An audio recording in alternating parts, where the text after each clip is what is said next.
My stepmother Brenda laughed as she threw a dusty old rug at me while clutching my late father's gold bars. "It fits your style," she sneered. I took that rug outside and shook it hard. Suddenly, rare vintage banknotes rained down like confetti. Brenda fell to her knees, screaming as I drove away with millions. My name is Emily, and at 34 years old, I never expected my father's funeral to turn into a circus. I am an antique restorer who sees value where others see trash. But to my stepmother Brenda, I was just an obstacle between her and my father's money. Standing at the graveside, she whispered that I looked like a beggar. What she did not know was that the dirty rug she was about to throw at me held a secret worth $7 million. Before I continue this story, let me know where you are watching from in the comments below. Hit like and subscribe if you have ever had family value money over blood. Growing up in the affluent suburbs of Connecticut meant maintaining appearances was a religion. But as I stood in the funeral parlor lobby, the air was thick with judgment, not grief. The scent of expensive lilies was suffocating, but not as suffocating as the tension radiating from my stepmother. Brenda breezed past me in a custom black Chanel suit that cost more than my entire car. She paused and looked me up and down with a look of pure, unfiltered disgust. "Really, Emily?" she hissed, loud enough for the town mayor standing nearby to hear. "This is a funeral for a respected businessman, not a shift at a soup kitchen. Could you not afford a decent dress for once in your life?" I clenched my fists so hard my nails dug into my palms, leaving crescent-shaped marks. My black dress was 5 years old, and the fabric was slightly faded at the seams.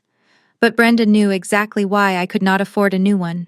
For the last 6 months, while she was getting mud wraps at the luxury spa and posting about self-care on Instagram, I was paying Dad's medical bills that his insurance refused to cover.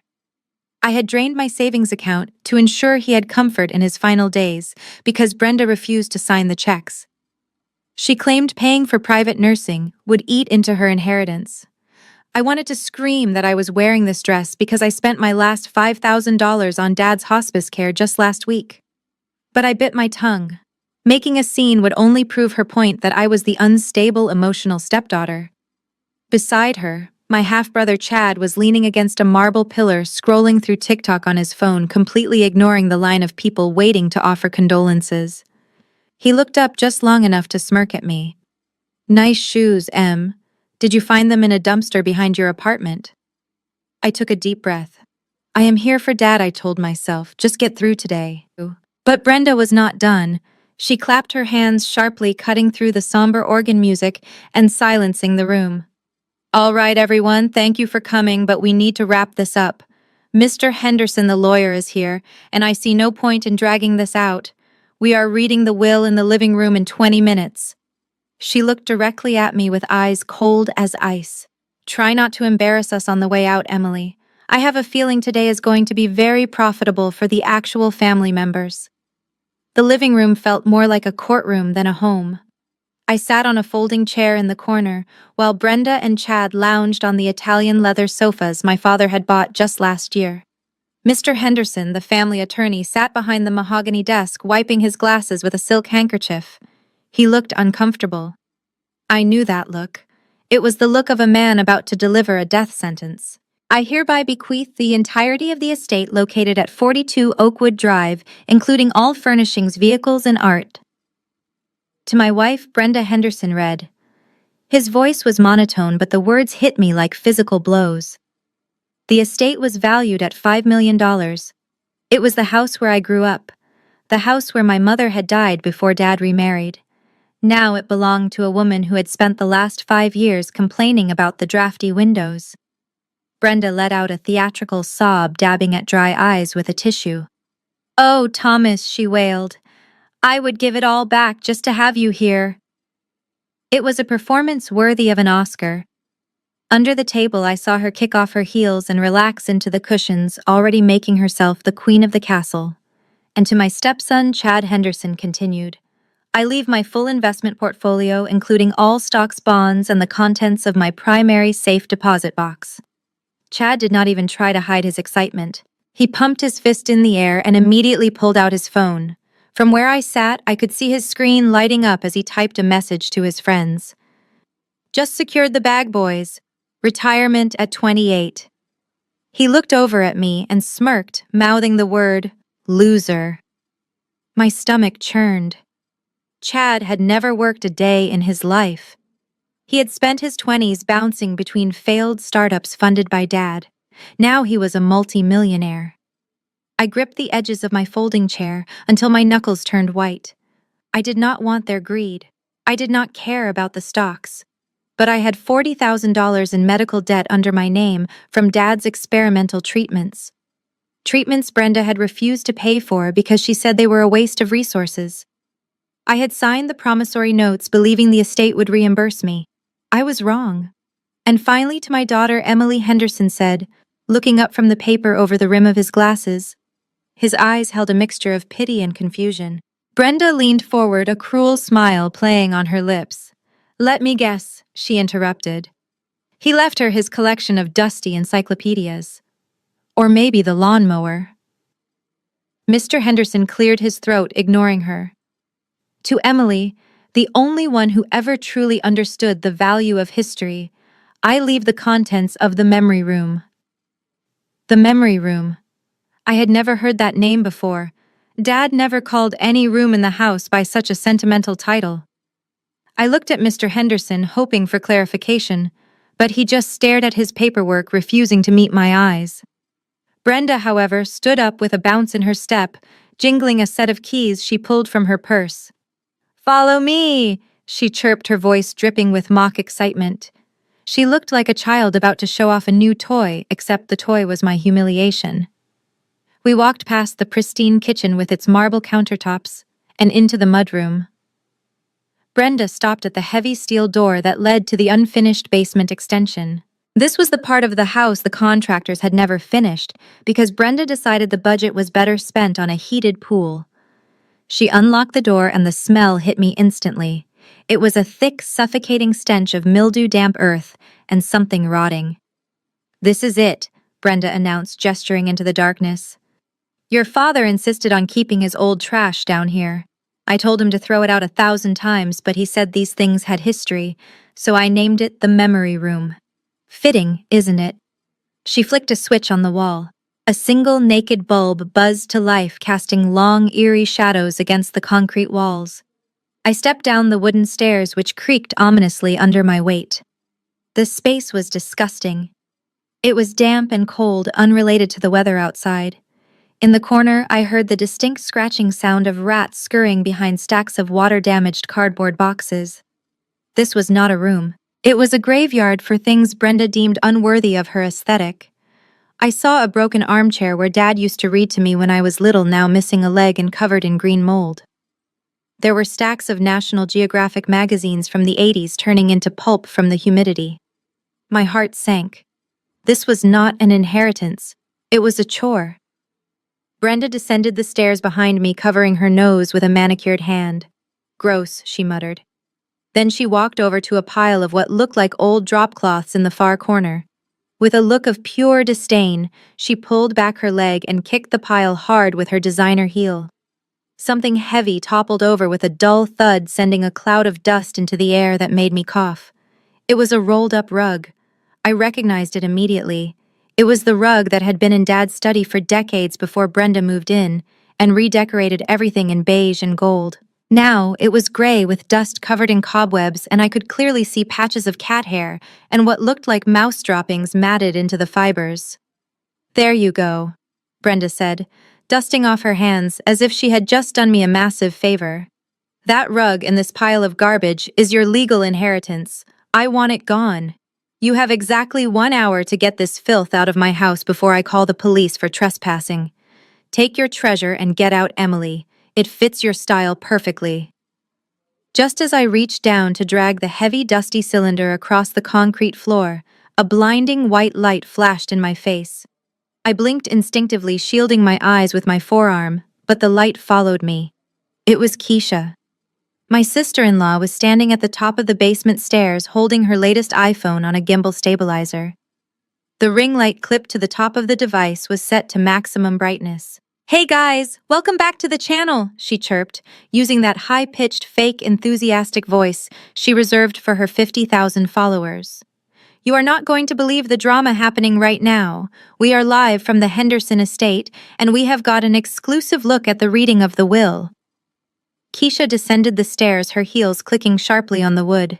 She did not even look at me with her actual eyes. She only looked at me through her phone screen, framing the shot to make sure my misery was perfectly centered. She shoved the phone inches from my nose, forcing me to look at my own pale, exhausted reflection in the corner of her live stream. Look at this, guys, she narrated, panning the camera down to the dirty rug I was holding. While my husband Chad just inherited the entire stock portfolio, check out what Emily got. It is literally a dirty old carpet from the basement. I cannot make this up. #inheritance fail. I felt a surge of nausea. Keisha, stop it, I said, my voice cracking. This is not for the internet. Please have some respect. Respect? She laughed, a harsh sound that echoed off the damp walls. Respect is for people who matter, sweetie. Right now, you are just content. She turned the camera back to selfie mode, making a sad, pouty face. Guys, look at how dirty that thing is. I think I see actual bugs crawling on it. Gross. She leaned in closer, her perfume overpowering the smell of mildew. Listen, fam, I have a challenge for you. Hit that donate button right now. If we can raise $20, I will personally buy Emily some deworming medicine. Because if she takes that flea motel into her car, she is definitely going to catch something. Drop a like if you think she needs a shower more than an inheritance. I stared at the screen. The chat was moving so fast it was a blur of colors. Emojis of trash cans, clowns, and vomiting faces flooded the display. I saw comments like, "She looks like she sleeps in that rug," and "Imagine being disowned by your own dad, lol." Thousands of strangers were laughing at the lowest moment of my life. Strangers who did not know I had held my father's hand while he took his last breath. Strangers who did not know Keisha had skipped the hospital visits to get hair extensions. Brenda stood at the top of the stairs watching the spectacle with a satisfied smirk. She did not stop Keisha. She enjoyed it. This was part of the punishment. Not only was I being stripped of my financial security, but I was being stripped of my dignity in real time. I tightened my grip on the rug. The coarse fibers bit into my skin. I wanted to scream. I wanted to smash Keisha's phone against the wall, but I knew that was exactly what they wanted. They wanted the angry, emotional meltdown to boost their engagement numbers. I would not give them the satisfaction. I bit the inside of my cheek until I tasted iron, forcing myself to remain stone-faced as the stream of hate comments continued to flow. Brenda, please, I said, trying to keep my voice steady despite the phone camera still pointed in my face. I have lived here for 6 months caring for Dad. Under Connecticut state law, I have established residency. You have to give me at least 30 days written notice to vacate. You cannot just kick me out on the street the day of the funeral. Brenda let out a sharp, cruel laugh that echoed off the basement concrete. She stepped closer, invading my personal space, until I could smell the expensive Chardonnay on her breath. I do not care about the law, Emily, she spat. I care about getting the smell of poverty out of my house. I am the sole owner of this estate now, and I say you are trespassing. She reached down and grabbed the rolled-up rug with surprising strength. She did not hand it to me. She hurled it. The heavy roll of wool and dust slammed into my chest with the force of a battering ram. I stumbled backward, gasping for air, as the impact knocked the wind out of me. A cloud of ancient gray dust exploded into the air, coating my face and filling my mouth with the gritty taste of dirt. I instinctively clutched the rug to keep from falling over my arms, wrapping around the coarse, filthy fibers. "Take your trash!" Brenda screamed, her face twisted in rage. "That is all you are to this family. Trash. Just like this rug. Now get out before I call the police." I struggled to regain my balance, my chest throbbing where the rug had hit me. But Brenda was already moving. She marched up the stairs, and I had no choice but to follow her, dragging the heavy rug behind me. When we reached the main hallway, she stormed over to the coat closet. She yanked the door open and dragged out my battered suitcase. She had evidently packed it for me while I was at the cemetery, saying my final goodbyes to Dad. She did not wait for me to take it. She dragged the suitcase to the front door and heaved it outside with a grunt of exertion. It tumbled down the stone steps, hitting the pavement hard. The zipper burst open, spilling my clothes, my toiletries, and my only pair of spare shoes onto the dirty driveway. "You have exactly 2 minutes to get off my property," she shrieked, pointing a manicured finger at the gate. "If you are still here, I am calling 911. I will tell them a deranged woman is attacking me. Do not test me, Emily. I know the sheriff personally, and I will make sure you spend the night in a cell." I looked at Chad and Keisha, hoping for a shred of humanity. Chad just looked away, pretending to inspect his fingernails, while Keisha kept the camera rolling, zooming in on my spilled underwear on the pavement. "World star moment," she giggled. I realized then that fighting was useless. They had the money, the power, and the house. I had nothing but a dirty rug and a broken heart. I walked out the door, stepping over the threshold that I had crossed 1,000 times as a child. The heavy oak door slammed shut behind me with a finality that vibrated through the ground. I heard the distinct mechanical click of the deadbolt sliding into place, followed by the sound of them laughing on the other side. I stood there alone on the driveway, shivering as the biting autumn wind cut through my thin black dress. The sun was setting, casting long, cold shadows over the mansion that was no longer my home. I was 34 years old. I was an orphan, and I was homeless. I dragged my suitcase to my beat-up Ford pickup truck, which was parked down the street. It was the only thing I owned that Brenda could not touch because I had bought it with my own money for my restoration business. My hands were shaking so badly, I dropped my keys twice before I could unlock the door. I climbed into the driver's seat and locked the doors, instantly feeling like a fugitive in the town where I had grown up. I needed help. I could not afford a hotel room, not with my bank account drained from the hospice bills. I scrolled through my contacts and found Uncle Dave, my father's younger brother. He had always been kind to me when I was a kid, sneaking me candy when Mom said no. Surely he would help. The phone rang 4 times before he picked up. His voice was not warm. It was tight and guarded. "Hello, Emily." "Uncle Dave," I said, trying to keep the desperation out of my voice. "Brenda kicked me out. She took everything. I have nowhere to go. Can I crash on your couch just for tonight?" There was a long silence on the other end, then a heavy sigh. "Look, Emily, Brenda called us. She told us what you did at the funeral." "What I did?" I asked, confused. "I did not do anything." "She said you made a scene." Dave said, his voice hardening. "She said you demanded your inheritance in cash before Thomas was even in the ground. She said you threatened to sue the estate if you did not get paid immediately." God. "Emily, your father is not even cold yet. How could you be so greedy?" My mouth fell open. The lie was so calculated, so evil that I could not speak. "That is not true," I stammered, tears stinging my eyes. "She is lying, Uncle Dave. I paid for his hospice care. She is the one who wanted the money." "Stop it," he snapped. "I do not want to hear it. Brenda warned us you would try to spin a story. Do not call here again, Emily. You have brought enough shame on this family today." The line went dead. I stared at the screen, my heart pounding against my ribs. She had won. Brenda had not just taken my home, she had stolen my reputation. She had poisoned the entire family against me before I even had a chance to defend myself. I tried calling Aunt Sarah next, but my call went straight to voicemail. I had been blocked. I was completely alone. I drove to the parking lot of a 24-hour Walmart on the edge of town. It was the only place I could park without getting towed. I turned off the engine to save gas. The darkness of the parking lot felt heavy and suffocating. Within an hour, the temperature plummeted.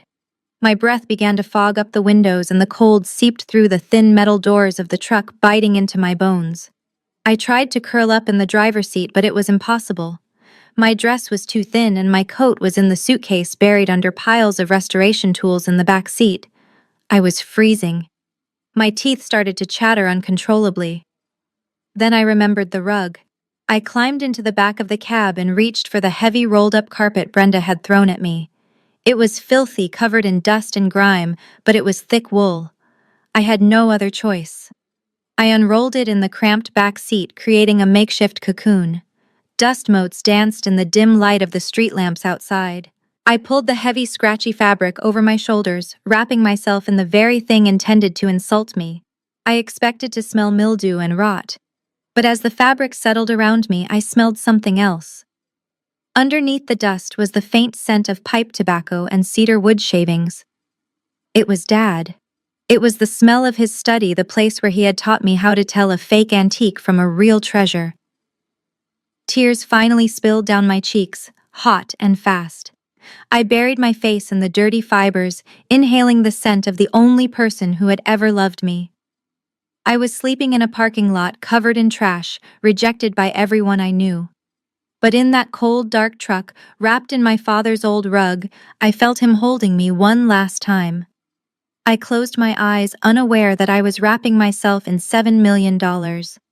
I shifted in the cramped back seat, trying to find a comfortable position, but it was impossible. My neck was stiff, and the cold was seeping through the windows despite the heavy wool wrapped around me. As I turned onto my side, something hard poked into my ribs. I groaned, assuming it was just a buckle or a stiff patch of dried mud on the old rug. I tried to smooth it out with my hand, but the lump did not go away. I frowned and ran my fingers along the fabric again. It was not on the surface. It was inside. I sat up slightly, my heart beating a little faster. I pressed my hand firmly against the lining of the rug. It felt strange. The rug was thick, but this section felt denser, as if there were layers of paper or stiff fabric stitched between the wool and the backing. I moved my hand a few inches to the left. Another lump, and another. They were rectangular, flat, and evenly spaced. I pulled my phone out of my pocket and turned on the flashlight. The battery was at 12%, but I did not care. I shined the light on the edge of the rug. The stitching looked old and frayed in some places, but in others it looked surprisingly tight, almost as if it had been reinforced recently. Suddenly, a memory washed over me so vivid it made me catch my breath. I was 10 years old, sitting on the floor of my father's study while he polished an old brass telescope. Brenda had just thrown a tantrum because Dad refused to buy her a diamond tennis bracelet she wanted. "You know, Emily," Dad had said, his voice low and conspiratorial, "the best place to hide a treasure is not in a safe. Safes can be cracked. Keys can be stolen." "Where then?" I had asked. He had winked at me, tapping the side of his nose. "In plain sight. You hide it in the things people overlook, the things they think are worthless. Because greed makes people blind. They only see the shine, not the substance." I looked down at the dirty rug in my lap. Brenda had called it trash. She had thrown it at me because she saw it as an insult, a symbol of my worthlessness. But Dad knew her better than anyone. He knew she would never touch something dirty. He knew she would never look twice at an old rug that smelled like dust and tobacco. My hands were shaking, not from the cold this time, but from adrenaline. I traced the rectangular shapes again. There were dozens of them, maybe hundreds. If my suspicion was correct, this was not just a rug, it was a vessel. I wanted to rip the stitching open right there in the parking lot. I reached for my keychain where I kept a small pocket knife, but I stopped myself. If these were documents or fragile papers, I could damage them in the dark. Or worse, if this was what I thought it was, I did not want to expose it here in a Walmart parking lot where anyone could see. I needed space, I needed light, and I needed to get this years of grime off the fabric to see clearly. I turned off my flashlight to save the battery and lay back down, pulling the rug tighter around me. The lumps that had been poking my ribs a moment ago now felt like armor. I did not know exactly what was inside, but I knew one thing for sure. My father had not left me nothing. He had left me a puzzle, and tomorrow morning I was going to solve it. For the first time since the funeral, I did not feel like a victim. I felt like a hunter. Sleep finally came, but this time it was not the sleep of the exhausted. It was the sleep of the prepared. The morning sun did not bring warmth to the industrial district on the edge of town. It only illuminated the cracks in the pavement and the piles of uncollected trash on the sidewalk. I pulled my truck into the cracked asphalt lot of Suds and Duds, a 24-hour laundromat that smelled of industrial bleach and stale cigarette smoke. It was the kind of place where people kept their heads down and guarded their laundry baskets.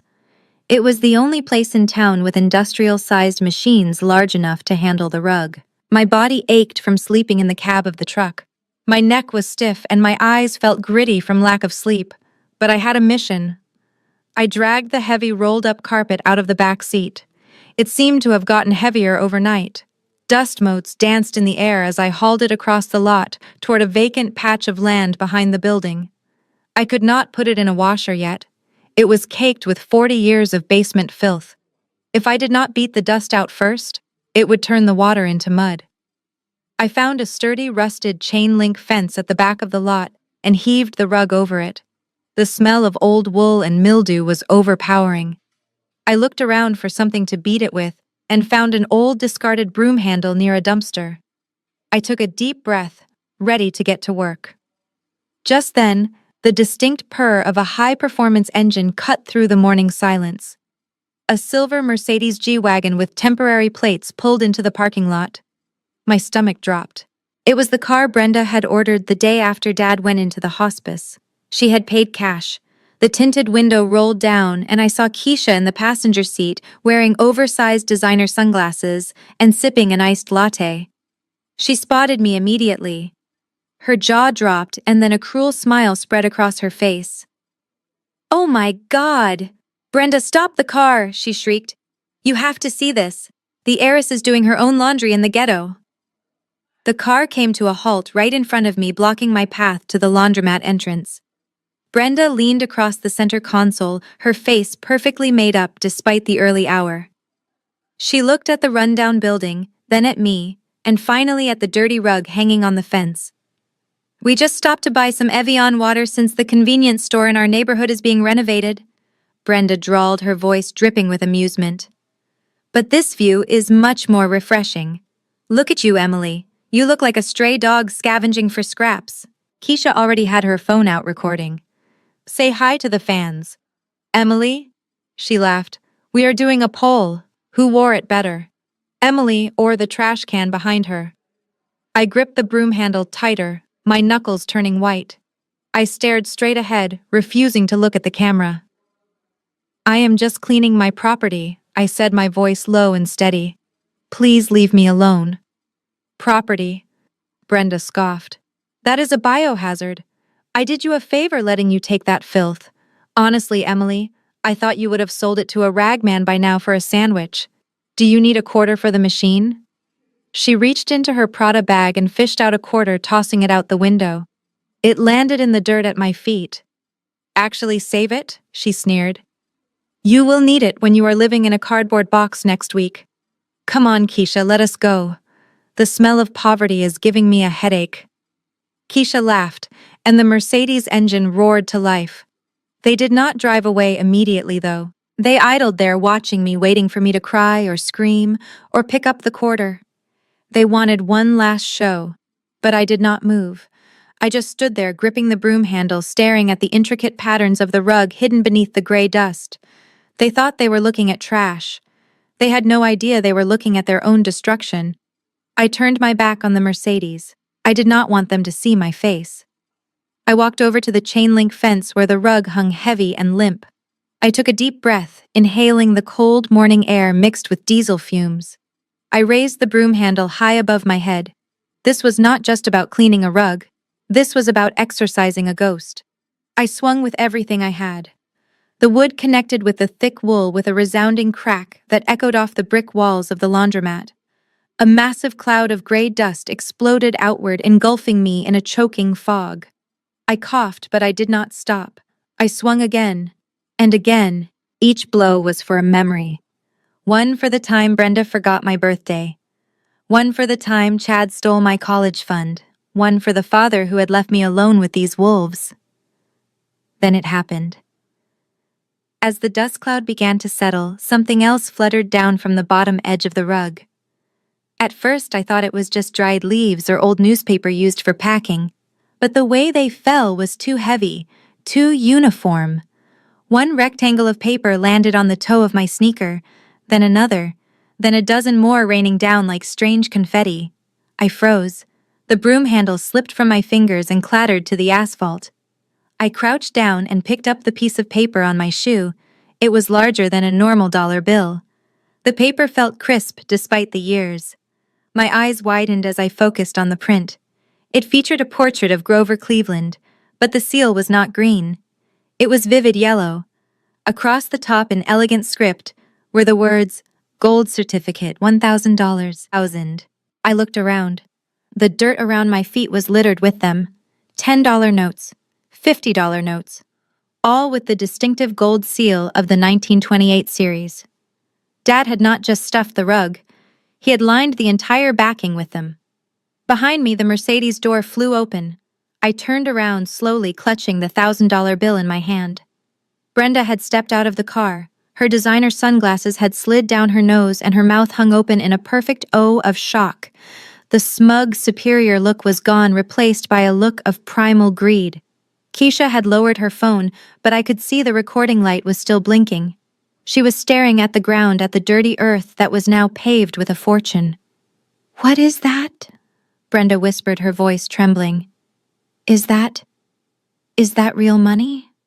I looked at the bill in my hand, then back at the rug, which was still leaking notes with every gust of wind. It was not just money. It was freedom. And for the first time in my life, I held all the cards. Brenda did not just walk toward me, she lunged. The transformation was terrifying. One moment, she was the composed widow in her designer mourning clothes, and the next she was a feral animal. Her eyes were fixed on the yellow seal banknotes scattered across the dirty asphalt, like a predator locking onto wounded prey. "That is my money!" she shrieked, her voice cracking into a high-pitched wail that grated against my ears. "That belongs to the estate. That is Thomas's money, you little thief!" She scrambled over the uneven ground, her expensive heels twisting in the dirt, but she did not care. She threw herself at the pile of cash I had dropped. I dropped to my knees, my heart hammering against my ribs like a trapped bird. Adrenaline flooded my system. I was not going to let her take this. She had taken the house, the car, and the dignity of my family name. She was not taking my father's final gift. I grabbed handfuls of the gold certificates, stuffing them into the pockets of my hoodie. The paper was crisp and old, and I was terrified of tearing them, but I had no choice. Brenda reached out and clawed at my arm, her manicured nails digging deep into my skin. "Give it to me," she screamed, grabbing a fistful of $50 notes from the ground. "You stole this! I will have you arrested! Get off me!" I yelled back, yanking my arm away. "You gave this to me, Brenda. You called it trash, remember? You wanted it gone." I scrambled backward, dragging the heavy rug with me. It was still shedding bills with every movement. A $1,000 bill fluttered between us. Brenda lunged for it, but I was faster. I snatched it from the air, and in the same motion I shoved her. I did not mean to hurt her, but the force of my desperation was stronger than I realized. I pushed her hard on the shoulder. Brenda stumbled backward, her heels catching on a loose piece of gravel. Her arms flailed wildly as she tried to regain her balance, but it was too late. She landed with a heavy, wet splash in a stagnant puddle of oil and rainwater that had gathered in a pothole. The splash coated her Chanel suit in black sludge. She gasped, spitting out dirty water, but she did not try to stand up. Instead, she started frantically patting the mud around her, looking for more money. I took my chance. I heaved the heavy rug into the back seat of my truck, not caring that it was unrolled and chaotic. I jumped into the driver's seat and slammed the door, locking it instantly. Brenda was already at my window, banging on the glass with muddy fists. Her face was contorted with rage and greed. "Open this door, Emily," she screamed, leaving streaks of brown slime on the window. "That is my property. Open the door." I jammed the key into the ignition, and the truck roared to life.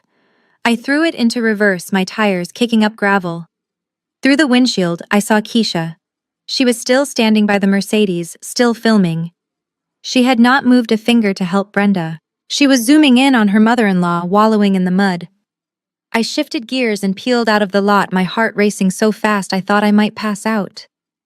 I looked in the rearview mirror one last time. Brenda was on her hands and knees, crawling through the dirt and trash, frantically picking up the few stray bills I had left behind, stuffing them into her muddy bra. The woman who thought she was royalty was now on her knees in the garbage, exactly where she belonged. I turned the corner and drove toward the only person I could trust. I drove straight to the history department of Yale University, where my old mentor Professor Anderson still maintained a small, cluttered office. He was the only man my father had trusted with his acquisitions, and he was the only person I knew who could tell me what I was really holding. When I stumbled into his office dragging the heavy shedding rug behind me, he looked up from his grating with mild annoyance. But when he saw my face pale and streaked with dirt, his expression softened immediately. He helped me spread the rug out on his large oak table, pushing aside stacks of papers and ancient textbooks. I watched as he put on his white cotton gloves and adjusted his spectacles. He moved slowly at first, running his hands over the dirty fibers with the reverence of a surgeon. Then he stopped. He leaned in closer, pulling a magnifying loupe from his pocket, his breath hitched in his throat. "Emily, do you have any idea what this is?" he asked, his voice barely a whisper. "It is just an old rug," I stammered. "Brenda said it was trash." Professor Anderson laughed, a dry, incredulous sound. "Trash," he repeated, shaking his head. "This is a Mughal pashmina carpet from the 17th century. It was woven for the imperial court of Shah Jahan. Look at these knots. Look at the weeping willow pattern. There are less than 5 of these in existence outside of museums. Even in this condition, with the dust and the grime, this textile alone is worth, conservative estimates, $3 million. I grabbed the edge of the table to steady myself. $3 million. Brenda had thrown $3 million at me because it was dusty. But we were not done. I reached into my pocket and pulled out the stack of gold certificates I had salvaged from the mud. I placed them on the table next to the rug. The yellow seals gleamed under the office lights. Anderson picked one up, holding it to the light. "Uncirculated," he murmured. "Series 1928. These are not just currency, Emily. These are numismatic rarities. Your father did not just hide cash. He hid a collection. The face value is high, yes, but to collectors these bills are pristine. You are looking at another $4 million in rare currency." I sank into the leather chair opposite him. $7 million. My father had left me $7 million wrapped in a bundle of dirt. He knew Brenda would never look past the surface. He knew her vanity was her blind spot. He had bet everything on the fact that she would be too snobbish to clean a rug. Professor Anderson took off his glasses and looked at me with intense seriousness. The joy in his eyes had been replaced by fear. "Does your stepmother know you have this?" he asked. "She knows I have the rug," I said. "She saw the money fall out, but she thinks it is just cash. She does not know about the rug value." "Listen to me, Emily," he said, leaning across the desk, his voice low and urgent. "You are holding a fortune that people would kill for. If that woman finds out the true value of what she threw away, she will not just sue you. She will destroy you. She will claim you stole it. She will claim your father was senile. You need to be very careful. This is not a lottery win. This is a war chest, and the war has just begun." The high of discovering the treasure lasted exactly 48 hours. I spent the next 2 days hiding out in the university library, researching auction houses and security protocols, while sleeping in my truck at a rest stop on the interstate. I felt invincible. I was a woman with a $7 million secret, and for the first time in my life, I felt like I had the upper hand. But Brenda was not just cruel, she was calculating. On the 3rd morning, I was walking back to my truck carrying a cup of cheap gas station coffee when a man in an ill-fitting gray suit stepped out from behind a pillar. He blocked my path with the practiced indifference of someone who ruins lives for a living. "Emily Henderson?" he asked, checking a photo on his clipboard. "Yes," I answered instinctively, clutching my purse tighter. He shoved a thick manila envelope into my chest. "You have been served. Have a nice day, Mom." He turned and walked away before I could even process what had happened. I tore open the envelope, my hands shaking so hard I nearly dropped my coffee. The bold text at the top of the paperwork made my blood run cold. Superior Court of Connecticut, Civil Division, Plaintiff Brenda Henderson versus Defendant Emily Henderson. I scanned the legal jargon, my heart sinking into my stomach. Brenda was suing me for the immediate return of misappropriated estate property. The lawsuit claimed that the rug and its contents were transferred in error due to a lack of material knowledge regarding their value. It accused me of fraud, stating that I had knowingly concealed the asset's nature to deceive the executrix. It was a lie, a blatant, twisted lie. She had called it trash. She had thrown it at me in front of witnesses. But in the eyes of the law, it was her word against mine, and she had the high-priced lawyers to make her lies sound like truth. I tossed the paperwork onto the dashboard and jammed my key into the ignition. I needed gas. The warning light had been on since last night. I drove to the nearest pump and swiped my debit card. Declined. I frowned and swiped it again. Maybe the chip was dirty. Declined. Please contact your financial institution. Panic rose in my throat like bile. I pulled out my phone and opened my banking app. I stared at the screen in horror. My checking account, which held my last $300, showed a balance of 0. Beside it was a red notification. Account frozen by court order. Case number 49,201. She had not just sued me. She had filed an emergency injunction claiming I was a flight risk who might liquidate stolen family heirlooms and disappear. The judge had granted a temporary freeze on all my assets. Brenda had cut off my lifeline. I sat in the driver's seat, gripping the steering wheel until my hands hurt. I had a rug worth millions rolled up in the back seat, but I could not buy a gallon of gas. I could not buy a sandwich. I was a millionaire on paper, but in reality, I was a pauper. I spent the next hour making frantic calls to every law firm in the county. The conversations were all identical. I explained my situation. I told them about the rug, the gold certificates, and the appraisal from Professor Anderson. They listened with interest until I reached the part about payment. I just need you to take the case on contingency. I pleaded with the fifth lawyer, a man who advertised himself as a fighter for the little guy. Once we win, you can take your fee from the settlement. I am sorry, Ms. Henderson, he said, his voice losing all warmth. We require a $5,000 retainer up front for estate litigation. If your assets are frozen and you have no cash, we cannot help you. Good luck. Click. I stared at the phone. No money meant no lawyer. No lawyer meant I would lose the lawsuit by default. And if I lost, I would have to hand over everything to Brenda. It was a perfect trap. She was not trying to beat me in court. She was trying to starve me into submission. She knew I had no resources. She knew I was sleeping in my truck. She was waiting for the moment when hunger and desperation would force me to crawl back to her and surrender. I looked at the courthouse summons lying on the dashboard. The hearing was in 3 days. I was cornered. Totally and completely cornered. I had the truth on my side, but truth does not pay the bills. Brenda had the gold, the house, and the law. All I had was a dirty rug and an empty stomach. I sat in the driver's seat of my truck staring at my phone as it vibrated continuously. It was not a phone call. It was a relentless stream of notifications from Instagram and TikTok. My stomach churned with a familiar dread. I tapped the screen, and there it was. Keisha had uploaded a new video titled, Heartbroken. My greedy sister-in-law attacks my grieving mother for cash. The video was a masterclass in digital manipulation. Keisha had edited out the part where Brenda screamed at me. She had cut the footage of Brenda clawing at my arms and trying to steal the money.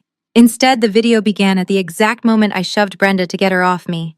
On the small screen, it looked horrific. It looked like I had violently pushed a defenseless crying widow into a mud puddle just to snatch money from her hands. Keisha provided a tearful voiceover narration. We just wanted to check on her because we were worried about her mental state. Keisha sobbed, her voice cracking perfectly on cue. And she just snapped. She attacked Mom over a few dollars. I do not feel safe knowing she is out there.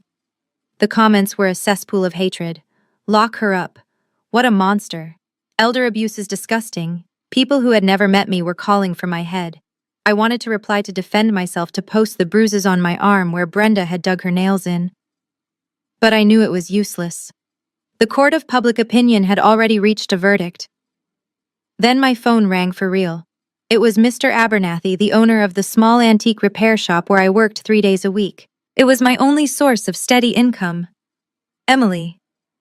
He said, his voice cold and distant. Do not come in today. Or tomorrow. Mr. Abernathy, please. I started, my voice trembling. That video is a lie. She attacked me.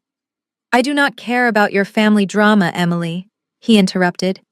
"We have high-end clients. I cannot have someone with a reputation for violence handling heirlooms. We are letting you go effective immediately. We will mail your final check. Do not come to the shop." The line went dead. I stared at the phone, feeling a numbness spread through my chest. I had lost my home. I had lost my savings. And now, thanks to a 30-second clip edited by an influencer, I had lost my livelihood. I looked at the legal papers on the dashboard. Brenda and Keisha were not playing by the rules. They were using every weapon at their disposal, lies, laws, and social media to bury me. I wiped the tears from my cheeks. Crying was for the girl who thought the truth mattered. That girl was gone. If they wanted a villain, I would give them one. But I would be the kind of villain who wins. I started the truck engine. I was done being the victim. It was time to set a trap. I pulled a battered cardboard box from under the passenger seat of my truck. It contained the only thing Brenda had allowed me to take from the house besides my clothes. It was my father's administrative paperwork. For the last 2 years, as his health declined, I had been his power of attorney. I handled his bills, his medical appointments, and his correspondence. Brenda had never touched a single envelope. She found paperwork boring and claimed that worrying about numbers gave her wrinkles. I turned on the overhead dome light and began to sift through the files. I was looking for leverage. I was looking for anything that could stop the lawsuit. But what I found was something far more dangerous. Buried at the bottom of the box was a red folder marked Urgent IRS. I had seen it before, but in the chaos of his final months, I had never opened it. My hands trembled as I broke the seal. Inside was a notice of deficiency dated 4 months prior. My eyes widened as I scanned the columns of numbers. My father had been a brilliant collector, but a terrible accountant. He had liquidated a massive portion of his legitimate business assets to buy those gold bars, hoping to hide his wealth from creditors during a business dispute in the 90s. He had never declared the gold. He had never paid the capital gains tax on the liquidation, and he had taken out a second mortgage on the mansion to cover the interest. The document was clear. The estate owed the Internal Revenue Service $1.5 million in back taxes, plus substantial fraud penalties. The debt was attached to the physical assets of the estate, specifically the real estate, and any liquid holdings, like gold bullion. I sat back against the seat, my mind racing. Brenda saw the gold bars and the mansion and saw a fortune, but she had never looked at the books. She did not know that the mansion was underwater on a high-interest mortgage. She did not know that the gold was essentially radioactive. The moment she officially claimed those assets and filed the estate tax return, the IRS would come knocking. They would seize the gold to pay the debt, and they would foreclose on the house to pay the mortgage. But the rug. I frantically flipped through the pages looking for any mention of personal effects. There it was. Subsection C. Household goods and furnishings valued under $2,000 are exempt from immediate seizure and are not considered liquid capital assets for the purpose of debt repayment. A slow smile spread across my face. It was the first time I had smiled in days, because Brenda had publicly declared the rug to be trash. She had thrown it at me. She had even stated in her lawsuit that she gave it to me because it was worthless junk. If I fought her for the house and the gold, I would inherit the debt. I would be bankrupt. But if I let her win, if I let her have the shiny gold and the big house, she would also inherit the financial nuclear bomb attached to them. All I needed to do was get her to sign a piece of paper confirming that division of assets. I needed her to legally demand the poison so she could leave me with the cure. I picked up my phone. The screen was cracked, but it still worked. I dialed the number for Brenda's lawyer. I was done hiding. It was time to surrender, but not in the way she expected. I was going to give her exactly what she wanted, and it was going to destroy her. I took a deep breath and looked at myself in the rearview mirror. My eyes were red from crying over my job loss earlier, which was actually perfect for what I was about to do. I needed to sound broken. I needed to sound like the pathetic, defeated stepdaughter Brenda had always believed me to be. I rehearsed the tremble in my voice, pitching it up slightly to sound hysterical. Then I dialed her number. She answered on the first ring, almost as if she had been waiting by the phone. "This is Brenda." Her voice was sharp and patient. "Brenda, it is Emily," I stammered, letting a sob catch in my throat. "Oh." The change in her tone was instant. It shifted from annoyance to a predatory purr. "I assumed you would be busy counting your stolen cash. Or maybe you are busy reading the court summons. I hear the penalties for estate fraud are quite severe, Emily. Prison time is not pretty. Please stop," I cried, squeezing my eyes shut to force the tears into my voice. "I cannot take it anymore. The lawsuit, the frozen accounts. I cannot even buy food, Brenda. And the video, Keisha video, everyone hates me. I lost my job today. Mr. Abernathy fired me because of the comments." "Well, actions have consequences," sweetie, Brenda said, her voice dripping with satisfaction. "You tried to play big league games with a junior varsity brain. What did you expect? I did not mean for any of this to happen," I whimpered. I was scared. I found some money in the rug and I just panicked. But I do not want it if it means going to jail. I do not want to be the villain anymore. I just want my life back." There was a pause on the other end. I could practically hear her smiling. "So you are ready to do the right thing?" "Yes," I whispered. "I want to settle. I want to give it back. I just want you to drop the lawsuit so I can unfreeze my bank account and leave town. I cannot stay here anymore. The shame is too much." Smart girl, Brenda chuckled. "I knew you would come to your senses eventually. You never did have the stomach for a fight.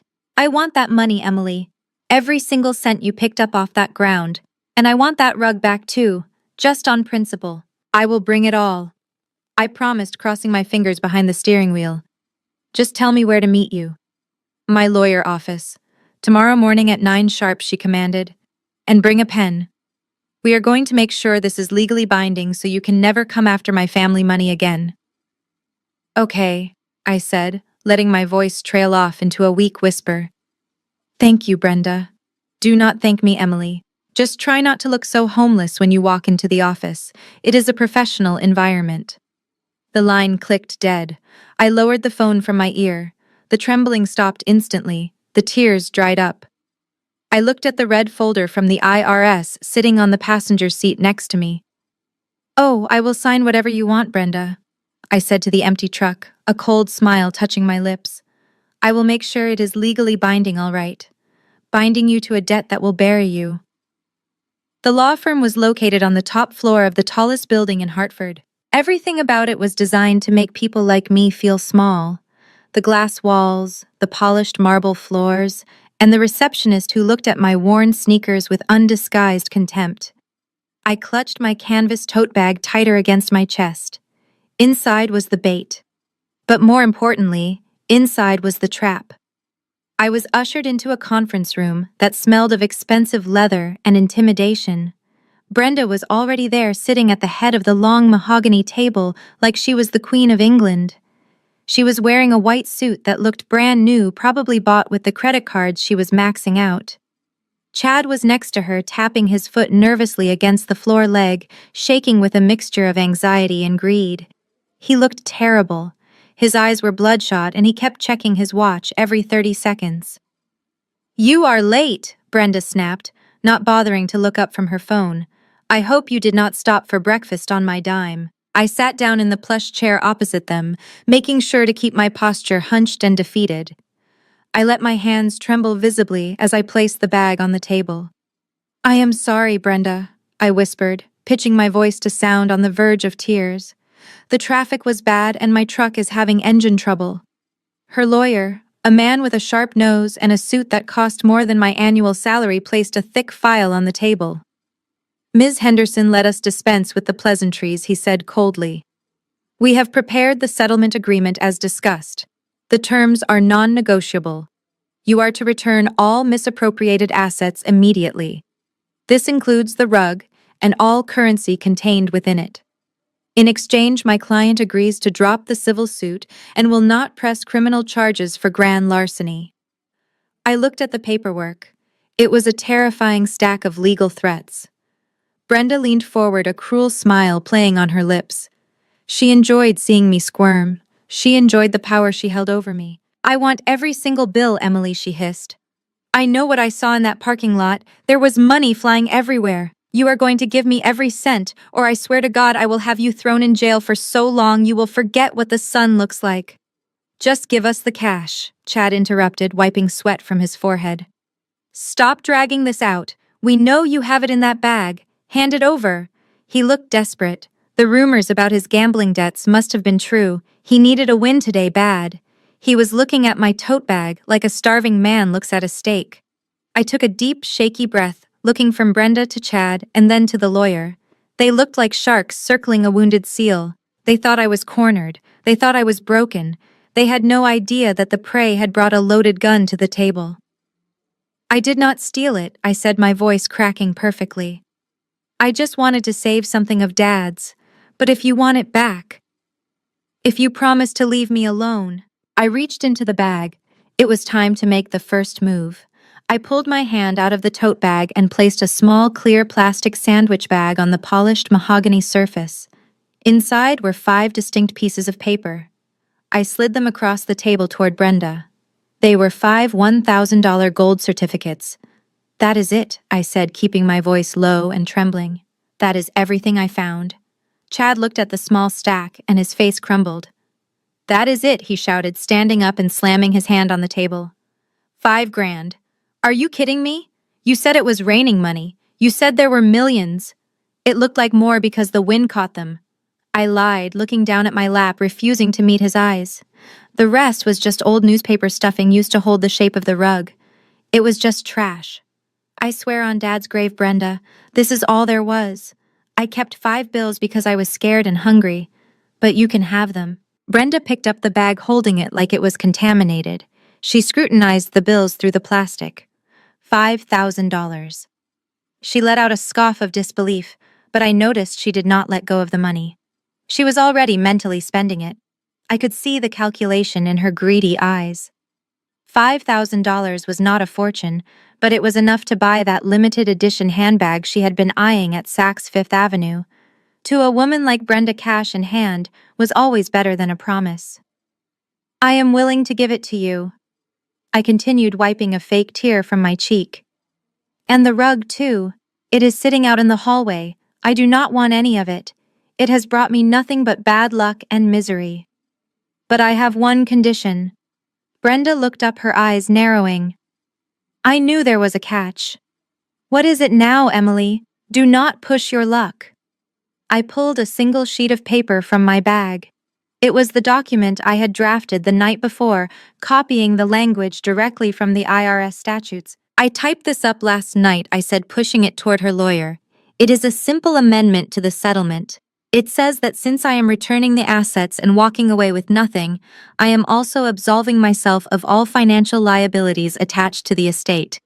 Specifically, it states that you, Brenda, as the sole beneficiary of the real estate and the gold bullion, accept full and total responsibility for all existing tax liens and future tax obligations generated by those assets." The lawyer picked up the paper, adjusting his glasses. He scanned it quickly. "This seems standard," he muttered. "It essentially just confirms that the estate pays its own taxes, which is the default position anyway." Brenda waved her hand dismissively. "Obviously, the estate pays the taxes," she snapped. "That is how it works, Emily. You are so dramatic. Why do you always have to make everything so complicated?" I just need to be sure, I insisted, letting my voice rise in panic. "I have no money, Brenda. If the IRS comes looking for estate taxes, I cannot pay them. I need you to sign that you are taking the house, the gold, and the taxes. If you sign, I give you the 5,000 and the rug right now, and I disappear forever. You will never see me again." Brenda looked at the $5,000 in her hand. Then she looked at me, the stepdaughter she considered a failure. She saw a girl in a cheap hoodie giving up. She thought I was stupid. She thought the rug was just a dirty piece of carpet and that I was too weak to fight for a few $1,000s. She had no idea she was staring at a tax bill that would bankrupt her. She thought she was winning. "Give me the pen," she demanded, reaching for the paper without even reading the fine print. Let us get this over with.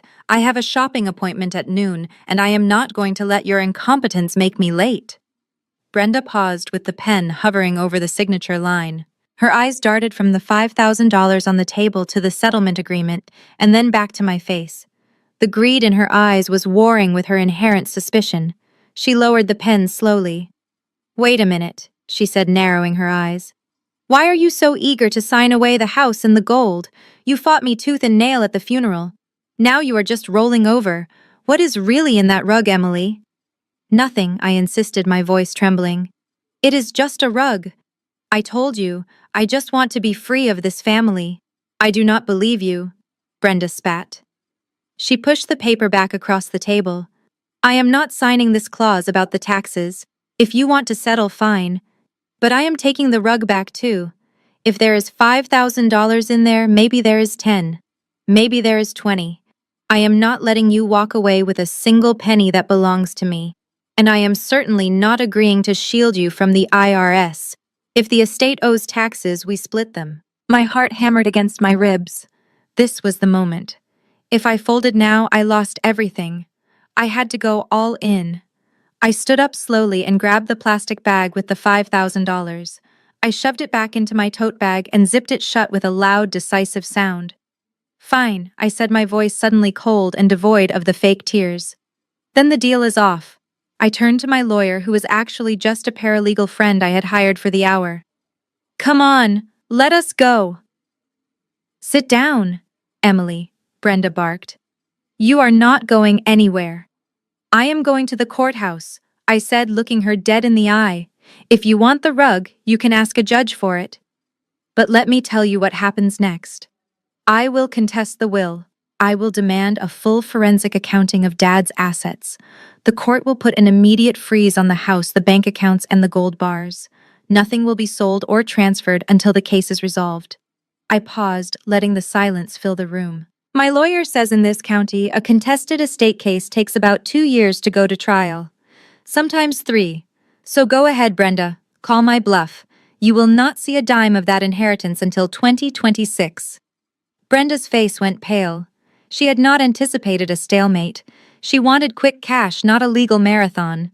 But before she could speak, Chad slammed his fist onto the table, making the water pitcher jump. 2 years, he shouted, his voice cracking with panic. "Mom, are you crazy? We cannot wait 2 years. Chad, calm down," Brenda hissed. "She is lying." "I am not lying, Chad," I said, turning my attention to him. "I was the one who paid the bills, remember? I know how slow the system is. If we walk out of here today, the assets remain frozen. Can you wait 2 years for your payout, Chad? Can your creditors wait that long?" Chad looked like he was about to vomit. He grabbed Brenda's arm, his fingers digging into her expensive suit jacket. "Mom, sign the paper. Just sign it. She is giving us the house and the gold. Who cares about the stupid rug? But she is up to something," Brenda argued, her voice wavering. "I do not care," Chad screamed. "I need the money now. If you do not sign this, I will testify against you. I swear to God, Mom, I need cash today. Sign the damn paper." Brenda looked at her son, then at me. She saw the desperation in his eyes and the cold resolve in mine. She realized she had lost control of the room. With a huff of frustration, she snatched the pen back up. "Fine," she snarled. "Keep your trash, but do not ever come back to me asking for help when you are starving." She pressed the pen to the paper and scribbled her signature violently. The trap was sprung. She had just signed her own financial death warrant. I reached into my bag and pulled out the revised settlement agreement I had typed up the night before. My hands were steady now. The fear I had feigned earlier had evaporated, replaced by a cold, hard resolve. I placed the document in the center of the mahogany table. "Here is the new deal," I said, my voice flat and final. "You keep the house. You keep the gold bars. You keep the stocks and the cars. I get the rug and whatever contents are inside it as my sole inheritance. In exchange, I agree to waive my right to contest the will, and I will not pursue any further claims against the estate." Brenda looked at the paper, then at me. A smirk curled the corner of her mouth. "You are trading a $5 million estate for a dirty carpet and $5,000 in cash. You really are your father's daughter. Sentimental and stupid. There is one condition, I interrupted, pointing to a paragraph on the second page. Paragraph 4. Read it carefully. Brenda waved her hand dismissively. I do not have time for fine print, Emily. Summarize it. It clarifies the division of liability, I explained, keeping my face neutral. Since you are retaining the high-value assets, meaning the real estate and the bullion, you are also assuming sole responsibility for all financial obligations attached to them. That includes the mortgage maintenance and all tax liabilities, whether past, present, or future. I want a clean break, Brenda. I do not want the IRS or the bank coming after me for a house I do not own. Brenda laughed, a sharp barking sound.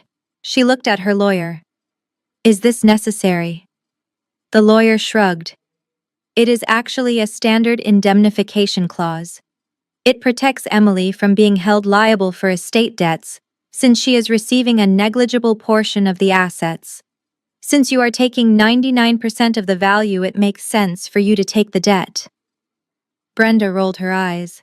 She saw the word debt and thought about utility bills and property taxes. She thought I was being a coward, terrified of a few monthly payments. She had no idea that the tax liability I was referring to was a $1.5 million federal lien that was about to detonate. Fine, she groaned, snatching the document from the table. If it gets you out of my life faster, I will sign anything. I will pay the taxes on my millions, Emily. Do not worry, I can afford it. She did not even read the rest of the sentence. She did not see the specific language I had included about retroactive capital gains obligations. She just wanted the meeting to be over. She wanted her victory. Chad was practically bouncing in his chair. Sign it, Mom, he urged, his eyes wide with greed. Let us get the gold. Brenda uncapped her expensive fountain pen. She pressed the nib to the paper and signed her name with a flourish. That signature was the seal on her coffin. With those strokes of ink, she had legally transferred a fortune to me and a catastrophe to herself. There, she said, tossing the pen down. It is done. The house is mine. The gold is mine. And you have your trash. Now get out of my sight. I picked up my copy of the agreement, folding it carefully and placing it in my bag. I stood up, feeling lighter than I had in years. You are right, Brenda, I said quietly. I have exactly what I deserve, and you have exactly what you deserve. I walked out of the office without looking back. Behind me, I heard Chad celebrating. He was cheering for his own bankruptcy. They thought they had stripped me of everything. They did not know that I had just handed them a grenade and pulled the pin. The notary public, a stern woman in her 50s, entered the room carrying an embosser. She asked for our identifications and watched closely as we initialed every page. Then came the sound I had been praying for. The heavy metallic clunk of the notary seal pressing into the thick bond paper. It happened 3 times, once for the original and twice for the copies. With each press of that stamp, the cage door locked tighter around Brenda and Chad, and the shackles fell off my wrists. The lawyer gathered the documents and sorted them into piles. It is done, he announced, checking his watch. This agreement is now a binding legal contract filed with the court. The estate is formally divided. Ms. Henderson, you are now the sole title holder of the property and all associated assets. Emily, you are released from all claims and hold clear title to the personal effects listed in Addendum B. I stood up slowly, clutching my tote bag against my chest. My heart was pounding, not from fear but from a euphoric rush of adrenaline that made my fingertips tingle. I had done it. I had walked into the lion's den armed with nothing but a dirty rug and a piece of paper, and I had walked out with my freedom and $7 million tax-free. I looked at Brenda one last time. She was already busy typing on her phone, probably scheduling a viewing for the house she thought she owned, or maybe ordering a celebratory champagne lunch. Chad was high-fiving the lawyer, asking how quickly they could access the safe deposit box. They were celebrating their own funeral. I turned to the door, my legs feeling steady and strong. For the first time in weeks, the crushing weight of grief and anxiety was gone. I felt an unfamiliar sensation spreading across my face. It was a smile. Not the polite, forced smile I had worn for years to survive in this toxic family, but a real, genuine smile of absolute victory. I reached for the brass doorknob, my hand cool and dry. I opened the door ready to step out into a world where I was no longer the poor scapegoat stepdaughter. Emily Brenda's voice stopped me just as I crossed the threshold. I paused, but I did not turn around. I did not trust myself to keep the triumph off my face. Yes, Brenda, I answered, my voice steady. Make that $5,000 last, she called out, her tone dripping with condescension. Do not come crawling back to me when you blow it all on rent and bad decisions. The Bank of Brenda is permanently closed. I bit my lip to keep from laughing out loud. I walked into the hallway and let the heavy door click shut behind me. I wanted to run. I wanted to scream. I wanted to dance right there on the expensive carpet. Instead, I walked calmly to the elevator, pressing the down button. As the doors closed, cutting off the view of the law firm, I finally let out a breath I felt like I had been holding for 20 years. The Bank of Brenda was indeed closed, because I had just liquidated its entire future. While I was walking away from the law firm with a light heart, my stepbrother Chad was walking into a pawn shop in the gritty district of downtown Hartford. He was sweating through his designer shirt, clutching a heavy object wrapped in a dirty gym sock. He looked over his shoulder, constantly terrified that someone was following him. He had stolen one of the gold bars from the safe before Brenda could inventory it. He needed $40,000 by noon, or his legs were going to be broken. He approached the counter where a man with thick glasses and thicker fingers was examining a cheap watch. Chad slammed the heavy bar onto the glass, making the clerk jump. I need cash, Chad demanded, his voice tight with panic. It is pure gold, 1 kilogram. Current market value is over $60,000. I will take 40 right now. Cash. No questions asked. The clerk unwrapped the sock and whistled low. He pulled out a heavy-duty scale and weighed the bar.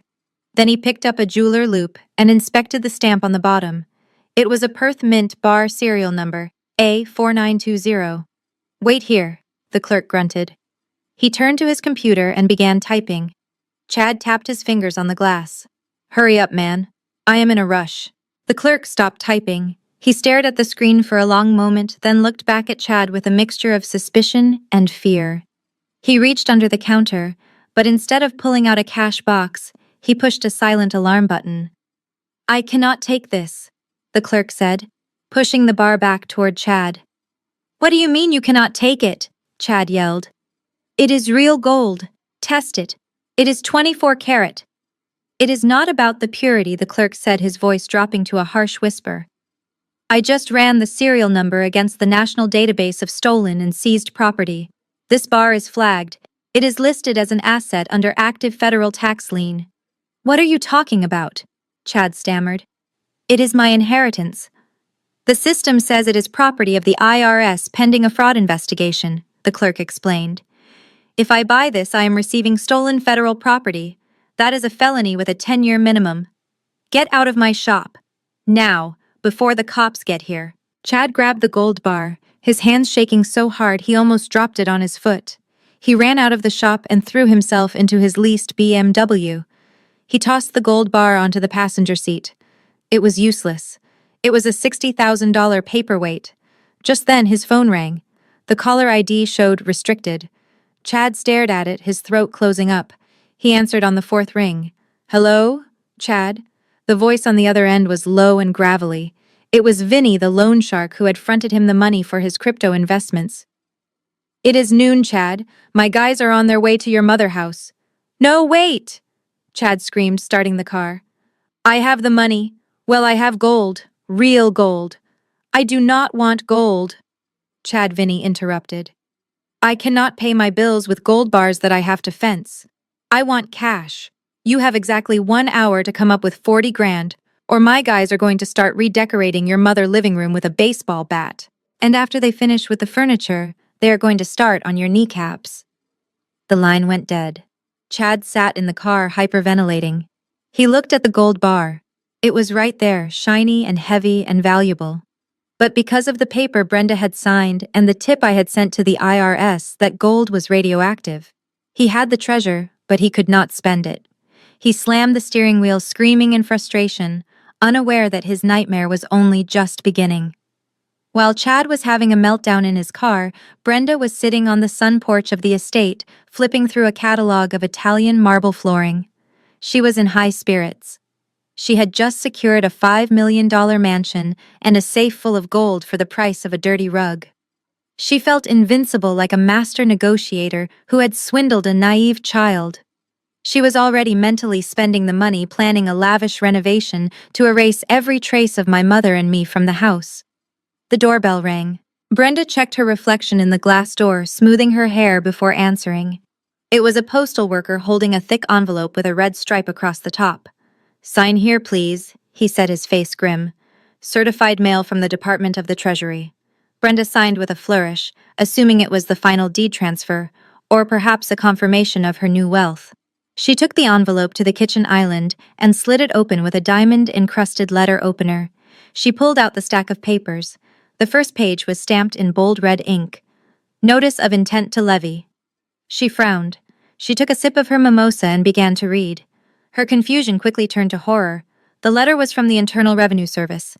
It detailed a forensic audit of my father's estate, focusing on undeclared assets, specifically the gold bullion and the capital gains attached to the property. The numbers were staggering. Back taxes totaling $800,000, fraud penalties, interest. The total amount due immediately was $1,500,000. The bottom of the page contained a terrifying sentence. "Failure to remit full payment within 30 days will result in the immediate seizure and auction of all estate assets, including real property and personal holdings, to satisfy the federal debt." Brenda dropped the glass of champagne. It shattered on the floor, splashing orange juice onto her white pants, but she did not even notice. She grabbed her phone and dialed her lawyer, her fingers trembling so hard she mistyped the number twice. "Pick up," she screamed at the voicemail. "Pick up, you incompetent fool." Finally, the lawyer answered. "Brenda," he said, his voice wary. "I am in a meeting. The IRS just sent me a bill for $1.5 million. Brenda shrieked, her voice echoing through the empty mansion. "They say they are going to seize the house. Fix this. You are my lawyer. Tell them it is a mistake. Tell them Emily has to pay it. Hey." There was a long silence on the other end. Then the lawyer spoke, his voice cold and detached. "I cannot do that, Brenda. You signed the settlement agreement this morning." "So what?" Brenda yelled. "I did not sign up for this." "Actually, you did," the lawyer corrected her. Paragraph 4. You specifically assumed full liability for all tax obligations attached to the real estate and the bullion in exchange for sole ownership. Emily is legally absolved. The debt is yours, Brenda. You were supposed to protect me, she screamed, tears of rage streaming down her face. "I advised you to read the document," the lawyer snapped, losing his patience. "You told me you did not have time for fine print. You told me you wanted the house and the gold. Well, congratulations, Brenda. You got them. And you got the tax bill that comes with them. Do not call me again unless you have a retainer for a federal tax defense attorney. I am dropping you as a client." The line went dead. Brenda stood in the silence of the kitchen, clutching the counter for support. The house around her, the beautiful, sprawling mansion she had coveted for years, suddenly felt like a prison. She looked at the letter again. 30 days. She had 30 days to come up with $1.5 million, or she would be on the street. She had won the battle, but she had just realized she had lost the war. The next 48 hours were a blur of activity, but for the first time in my life, it was the kind of busyness that energized me rather than drained me. I moved the rug from the back of my truck to a secure, climate-controlled vault at the university. Professor Anderson treated it like a visiting head of state.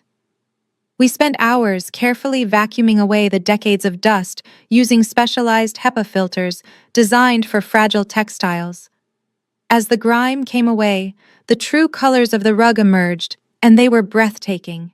It was a masterpiece of deep indigo and vibrant crimson woven with silk and pashmina wool that shimmered under the laboratory lights. Anderson identified the pattern immediately.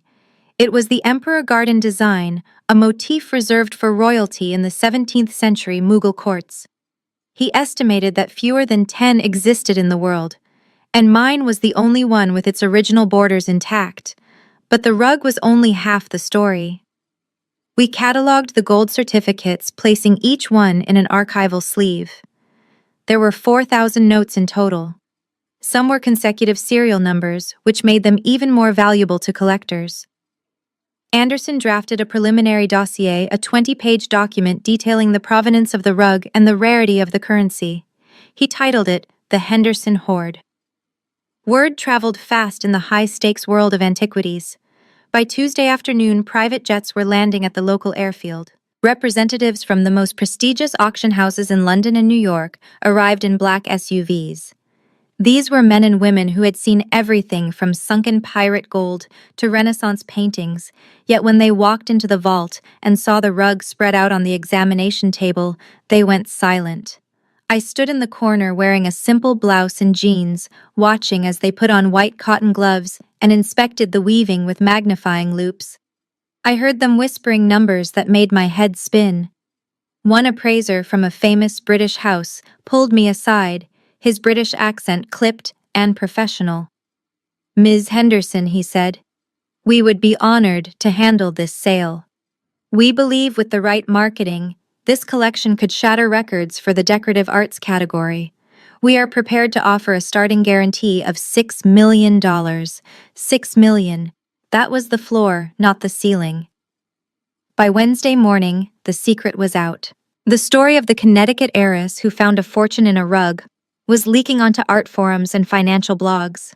They were calling it the discovery of the decade. Journalists began calling the university asking for comments. A buzz was building, a crescendo of anticipation that was sweeping through the art world. I sat in the quiet of the vault, looking at the rug that had been my bed in a freezing parking lot just a few nights ago. It was no longer a dirty piece of trash. It was my ticket to a new life. And as the headlines began to hit the internet, I knew it was only a matter of time before the news reached the mansion on the hill. I was not hiding anymore. I was about to step into the spotlight, and I was going to shine so bright that it would burn Brenda to the ground. The segment aired at 8 o'clock in the morning on the National Business Channel. I was sitting in a diner eating the first hot meal I had purchased without guilt in months. But across town at the Henderson estate, the mood was decidedly different. I know the details because Maria, the housekeeper, who had always been kind to me, witnessed the entire scene and called me later in a hush of excitement. The family was gathered in the sunroom for breakfast, trying to maintain the facade of their upper-class life. Brenda was picking at a plate of imported melon, trying to ignore the mounting pile of unopened mail on the counter.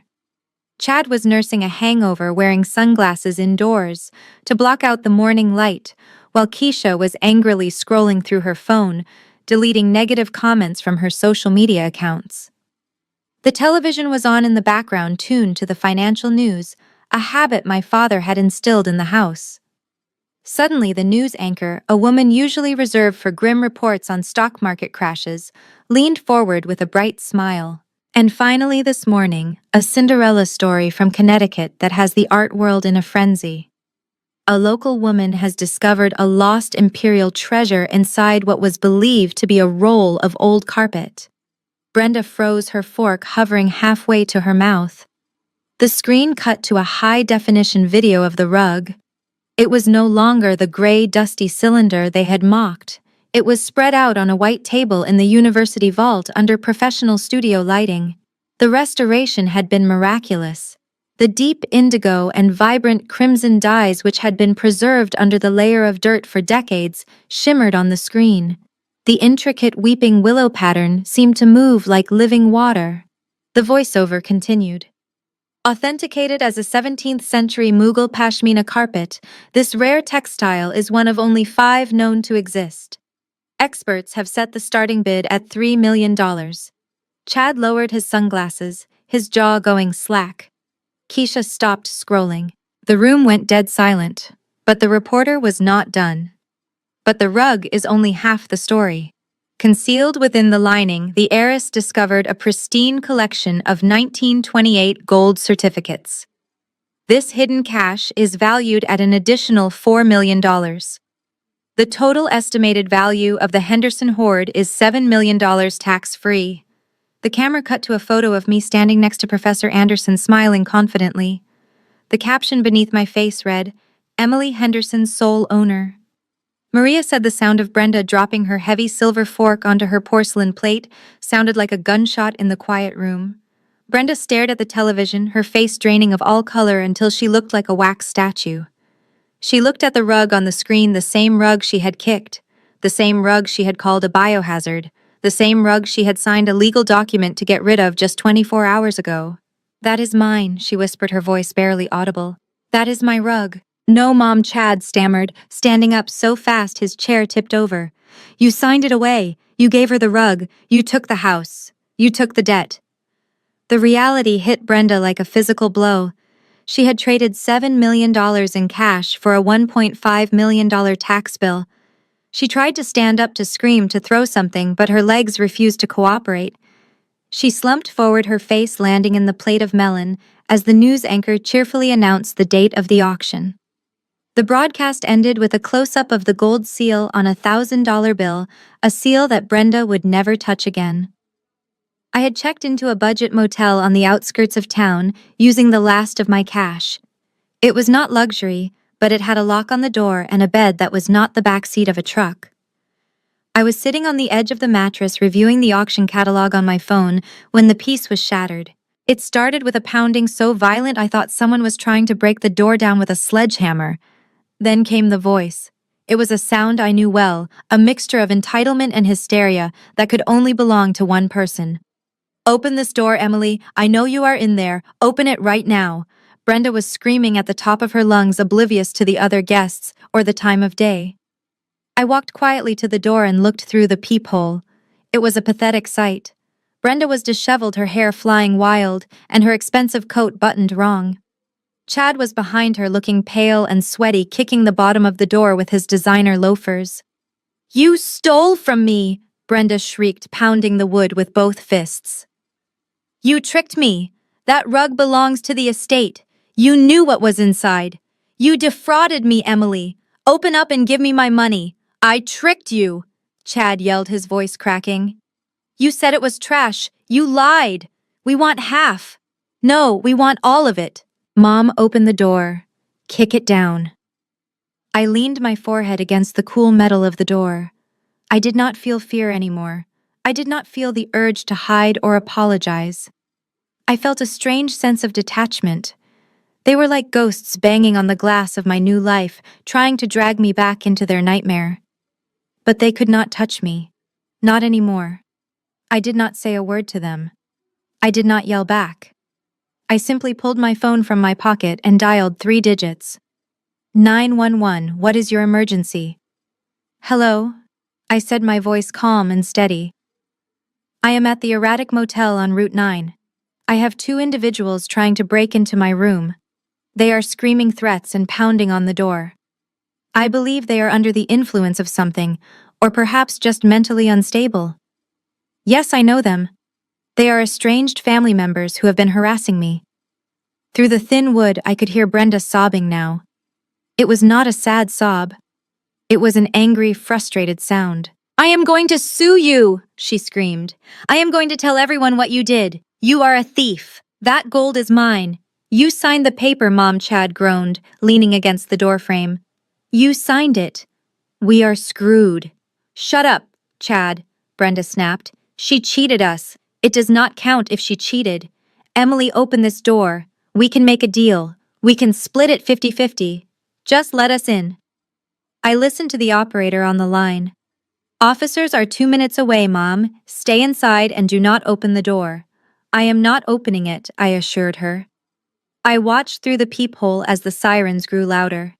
Brenda froze her head, snapping toward the sound. The color drained from her face. She looked at Chad, and for the first time I saw true fear in her eyes. Not fear of me, but fear of consequences. "Cops," Chad hissed. "We have to go. I cannot be seen with cops, Mom. I have a warrant for unpaid parking tickets." He turned and ran sprinting toward his car without waiting for her. Brenda stood there for a second longer, staring at my door number. Her hand hovered over the wood, trembling. She wanted to bang again. She wanted to scream. But the sirens were deafening now. She let out a guttural scream of frustration and turned to flee, stumbling in her heels as she ran after her son. I thanked the operator and hung up. I did not even look out the window to watch them go. They were irrelevant. They were just noise. I went back to the bed and picked up the auction catalog. I had a future to plan. The auction house in Midtown Manhattan was a fortress of limestone and glass, glowing like a beacon against the dark New York sky. A line of black town cars and limousines stretched down the block, idling as men in tuxedos and women in diamonds stepped onto the red carpet. I sat in the back of a rented Lincoln, taking a deep breath to steady my nerves. Tonight was not just a sale. It was a coronation. I stepped out of the car, and the cool city air hit my face, carrying the scent of expensive perfume and anticipation. I was wearing a midnight blue silk gown that pooled around my feet. It was a rental from a high-end boutique, but nobody needed to know that. With my hair swept up and a pair of simple pearl earrings on loan from Professor Anderson, I looked nothing like the girl who had been thrown out of her father's house in a cloud of dust. I stood tall, my shoulders back and my chin high. The cameras flashed as I walked toward the entrance. The press had dubbed me the rug heiress, and they were hungry for a picture of the woman who had turned trash into treasure. For the first time in my life, I did not shrink from the attention. I welcomed it. I smiled at the photographers, feeling a strange sense of power. I was not just Thomas Henderson's daughter anymore. I was Emily Henderson, a woman who had outsmarted a viper's nest of greed. As I approached the velvet ropes manned by security guards who looked like Secret Service agents, I heard a familiar shrill voice rising above the polite murmur of the crowd. I am press. I am an influencer with 50,000 followers. Let me through. I paused and looked toward the media check-in station. There she was. Keisha was trying to shove her way past a security guard who was twice her size. She was wearing a neon pink dress that looked garish under the elegant streetlights, and she was wielding her phone on a selfie stick like a weapon. Name, the guard asked, his voice bored and immovable. Keisha Henderson, she snapped. Check the list again. I am here to cover the event for my channel. I am family. The seller is my sister-in-law. The guard scanned his clipboard, running a gloved finger down the list of approved media credentials. I am sorry, ma'am. You are not on the list. The New York Times is here. The Wall Street Journal is here. But I do not see a Keisha.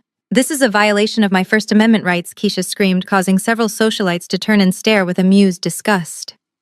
Do you know who I am? I can ruin this place with one review. I need to get in there. My followers are waiting. The guard stepped forward, blocking her path completely. Ma'am, if you do not lower your voice and step away from the entrance, I will have you removed by the NYPD. This is a private event. Keisha's face turned a deep shade of crimson that clashed horribly with her dress. She looked around frantically, looking for an opening for a way to sneak in. That was when she saw me. Her eyes locked onto mine. For a second, she looked relieved, thinking I would save her. Emily, she shouted, waving her hand desperately. Emily, tell him. Tell him I am with you. Get me in. We can do a collab. Think of the views, Emily. I looked at her. I looked at the woman who had filmed me crying in a basement. I looked at the woman who had mocked my poverty for clicks. I did not feel anger. I felt nothing. She was just a stranger shouting from the sidewalk. I turned back to the guard at the VIP entrance. He smiled and unhooked the velvet rope for me.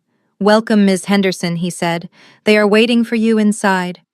I walked through the heavy glass doors, leaving the noise of the street behind. The last thing I heard before the doors sealed shut was Keisha screaming my name, not in triumph, but in the desperate, pleading tone of someone who realizes they have been locked out of the party forever. The air inside the grand ballroom of the auction house was thick with the scent of expensive perfume and the electric tension of high-stakes commerce. The auctioneer, a man with a clipped British accent and nerves of steel, took his place behind the podium. Behind him, the rug was displayed on a massive vertical frame, lit to accentuate every silk thread and crimson knot. It looked majestic. Beside it in a glass case, the stacks of gold certificates were arranged like a fan of pure wealth. Lot 42. The Henderson Hoard. The auctioneer announced, his voice booming through the hall. We start the bidding at $3 million. Paddles shot up instantly. 3.2 million, 3.5, 4 million. The numbers were flying so fast I could barely keep track. My hands were clasped in my lap, my knuckles white. I was watching the numbers on the digital display rise higher and higher when a commotion at the back of the room broke the rhythm. Security guards were trying to block the double doors, but a woman in a disheveled white suit was waving a gold card in their faces. It was my father's old Platinum Circle membership card, active since 1990. Technically, it granted the bearer access to any private viewing, but Brenda had been removed from the authorized user list days ago. The guards, however, hesitated just long enough for her to slip through. Brenda did not walk. She marched. Her eyes were wild, darting around the room until they locked onto the stage. She ignored the gasps of the socialites as she shoved past a waiter, sending a tray of champagne flutes crashing to the floor. She did not stop. She stormed down the center aisle, her heels clicking violently against the parquet floor. "Stop this sale!" she screamed, her voice cracking with hysteria. "Stop it right now!" The auctioneer paused, his gavel hovering in midair. He looked over his spectacles with disdain. "Madam, this is a private event. Security, please escort this woman out." "I am not going anywhere!" Brenda shrieked, lunging for the stage steps. She scrambled up to the podium, grabbing the microphone stand before the stunned auctioneer could react. The feedback loop screeched through the speakers, causing the entire room to cover their ears. "This property is stolen!" Brenda yelled, panting heavily into the mic. "I am Brenda Henderson. I am the legal executrix of the Thomas Henderson estate. That girl sitting there is a thief. She stole this from my home. She tricked me. I am the rightful owner." The silence that followed was absolute. 300 of the wealthiest people in the world stared at Brenda in shock. She looked deranged, standing there with her hair falling out of its pins and her eyes manic with desperation. She pointed a shaking finger at me. "She is a liar," Brenda spat into the silence. "She is a fraud. This auction is illegal. If you buy this, you are buying stolen goods. I will sue every single one of you." I sat perfectly still. I did not stand up. I did not shout back. I simply looked at the auctioneer, who was now signaling frantically to the security team. Brenda thought she had just dropped a bombshell that would ruin me. She did not realize she had just walked into the final trap I had laid. I slowly reached into my evening bag and pulled out the folded document she had signed only yesterday. It was time to end this. I stood up slowly from my velvet seat in the front row. The room was buzzing with confusion and the security guards were closing in on the stage, but I raised my hand in a calm, authoritative gesture. I did not look at Brenda. I looked past her toward the control booth at the back of the hall, where the lighting technicians were monitoring the feed. I caught the eye of the lead technician, a young man I had spoken to earlier that evening, just in case something like this happened. I gave him a sharp nod. He knew exactly what to do. Suddenly, the massive high-definition screen behind the auctioneer flickered. The image of the magnificent Mughal carpet vanished.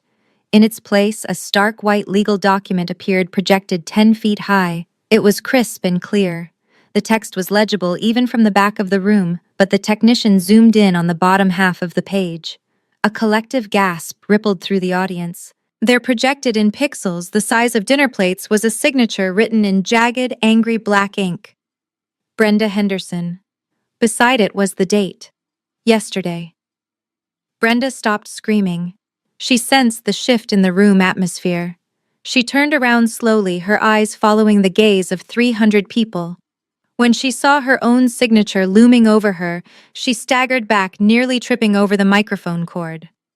I walked to the edge of the stage. The auctioneer, recovering his composure, handed me his wireless microphone. I took it. My hands steady, my voice clear and amplified through the state-of-the-art sound system. "Ladies and gentlemen, please forgive the interruption," I said, addressing the crowd with a polite smile. "The woman on stage is indeed my stepmother, and she is correct that this rug once belonged to my late father. However, what she failed to mention is the agreement she signed less than 48 hours ago." I pointed to the screen, specifically at paragraph 4, which was now highlighted in yellow. "As you can see clearly in this notarized settlement, Brenda Henderson voluntarily transferred full ownership of the personal property described as trash in her own words to me. She did this in exchange for retaining the family estate and the gold bullion. But more importantly, she did this to personally assume all tax liabilities associated with those assets. A murmur of understanding went through the crowd. These were business people. They understood contracts. They understood leverage. She is not here because she loves this art. I continued, my voice hardening slightly. She is here because she realized that by keeping the house, she also kept a $1.5 million tax debt to the IRS. She traded this treasure to save herself money. She gambled on her own greed and she lost. I lowered the microphone. The silence held for a heartbeat, and then it broke. But it was not broken by applause. It was broken by laughter. It started in the back, a low chuckle from an oil tycoon. Then a hedge fund manager in the second row joined in. Soon the entire room was filled with the sound of 300 of the wealthiest people in New York laughing at the woman in the disheveled white suit. They were not laughing with her. They were laughing at her incompetence. To them, she was not a victim. She was a bad businesswoman who had signed a bad deal and was now throwing a tantrum. Brenda looked out at the sea of laughing faces. Her face turned a patchy, violent red. She opened her mouth to scream again, to deny it, to spin another lie, but no sound came out. The image of her signature behind her was irrefutable. She shrank in on herself, the bravado evaporating, leaving only a small, desperate woman standing alone under the harsh stage lights. The security guards finally reached her, but they didn't need to use force. She was already destroyed. The laughter of the crowd was a physical weight pressing down on Brenda. She spun in a circle looking for an exit, but the security guards had formed a wall at the edge of the stage. She was trapped in the spotlight, exposed and ridiculed in front of the very people she had spent her life trying to impress. She opened her mouth to scream, to demand respect, but the sound died in her throat as a new figure emerged from the shadows of the wings. He was not a security guard. He was not dressed in a tuxedo. He wore a rumpled gray suit and an expression of absolute boredom. He walked past the muscular security team who parted for him with deferential nods. He stepped into the harsh stage lighting and pulled a leather wallet from his jacket pocket, flipping it open to reveal a gold badge. "Brenda Henderson?" he asked, his voice flat and loud enough to be heard over the dying laughter.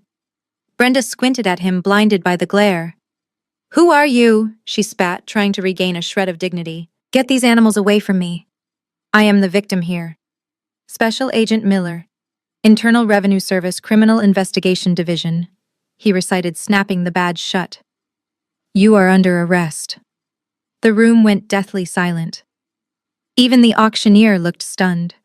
Brenda took a step back, her heel catching on the hem of her white pants. "Arrest?" she stammered. "For what? I have not done anything. This is a mistake. That girl set me up. Ms. Henderson, you are being charged with tax evasion, filing fraudulent financial statements, and attempting to liquidate assets currently under federal lien. We have also added a charge for public disturbance and trespassing at a federal auction site." He reached for his belt and unclipped a pair of heavy steel handcuffs. Brenda's eyes went wide. "No," she whispered, shaking her head violently. "No, you cannot do this here. Do you know who I am?" "I know exactly who you are," Agent Miller said, stepping into her personal space. "You are the individual who signed a legal document yesterday, assuming full liability for a $1.5 million tax debt on the Henderson estate. A debt you have made no attempt to pay while simultaneously trying to sell seized gold bullion on the black market. Your son Chad was apprehended an hour ago, trying to fence federal property. He gave us a full statement. He said it was your idea." The color drained from Brenda's face, leaving it a mask of gray ash. Chad. Her own son had turned on her to save his own skin. The betrayal was the final blow. Her knees buckled, and she would have collapsed if the agent had not grabbed her arm. "Turn around," he ordered, spinning her roughly. He slapped the cuffs onto her wrists. The metallic click echoed through the silent ballroom. It was a sound of finality, the sound of a steel door slamming shut on a life of pretense and greed. Agent Miller shoved her forward toward the stairs. Move. Brenda stumbled down the steps she had stormed up only minutes ago. But this time she was not marching, she was being dragged. As she passed the front row, she looked up and her eyes met mine. I was still standing there holding the microphone. I did not smile. I did not frown. I just watched her. I watched the woman who had made my life a misery, who had thrown me out into the cold, being led away in chains. Emily. She croaked, her voice broken and small. Help me. Please. I looked at her for a second longer, then I turned my back on her and faced the auctioneer. I nodded to him, signaling that the show could go on. Behind me, I heard the heavy doors of the ballroom open and then close, cutting off Brenda's sobbing wails. The silence that followed was not awkward, it was cleansing. The air felt lighter, the pestilence had been removed. The auctioneer cleared his throat, adjusting his tie. "Ladies and gentlemen," he said, his voice regaining its professional composure, "I apologize for the interruption. Now where were we? Ah yes, the bid is at $4 million. Do I hear 4.5? A paddle shot up in the third row. 4.5 million. The game was back on, and this time I was the only one playing. The heavy oak doors clicked shut, sealing away the wailing ghost of my stepmother, but the room did not return to silence. Instead, a low hum of electricity crackled through the air. In the world of high stakes, collecting scandal does not lower the price, it raises it. Brenda had just given the Henderson hoard the kind of notoriety that marketing money could not buy. The item on the block was no longer just a rug and some old bills. It was the centerpiece of a high society crime drama. The auctioneer sensed the shift instantly. He leaned over the podium, his eyes gleaming with the thrill of the hunt. "We have 4.5 million from the gentleman in the third row. Do I hear 5? 5 million from the telephone bidder. Thank you. 5.2. 5.5. I sat in the front row, my hands clasped so tightly in my lap that my knuckles turned white. The numbers on the digital display were scrolling faster than I could process. 6 million. 6.2. This was not just money. This was an apology. This was my father finding a way to take care of me from beyond the grave, ensuring that I would never be cold or hungry or dependent on anyone ever again. The bidding war narrowed down to 2 determined players. A representative from a major diverse museum on the phone, and a private collector from Dubai sitting near the back, raising his paddle with barely a flick of his wrist. 7 million, the auctioneer chanted, his cadence hypnotic. Do I hear 7.2? 7.2 from the phone, 7.5 from the gentleman in the back. The room held its breath. The air was so still I could hear the scratching of pens on notepads. $7.8 million, the auctioneer called out, pointing to the phone bank. 7.8 million for the Mughal carpet and the gold certificate collection. Any further advance? He looked at the private collector, who slowly shook his head. The auctioneer raised his gavel high. Going once. I closed my eyes. I could smell the old pipe tobacco. I could feel the rough wool of the rug against my cheek in the freezing truck. Going twice. I squeezed my hands together, praying for it to be real. Sold to the bidder on the telephone for $7.8 million. The crack of the gavel sounded like a gunshot, but this time it did not signal death. It signaled a rebirth. The room erupted into polite but enthusiastic applause. I let out a breath that shuddered through my entire body. Tears, hot and fast, spilled over my lashes, running down my cheeks, ruining my professional makeup. I did not care. I did not wipe them away. I looked up past the blinding stage lights, past the ornate ceiling of the ballroom. I looked into the darkness beyond where I imagined he was watching. "Thank you, Dad," I whispered, my lips barely moving. "You were right. The real treasure was always hidden in plain sight, and you made sure the right person found it." I stood up as the applause washed over me. I was crying, but I had never felt stronger. The nightmare was over. The estate was settled. The debt belonged to Brenda, and the future belonged to me. I walked toward the exit, not as a victim of the Henderson family, but as the only one left standing.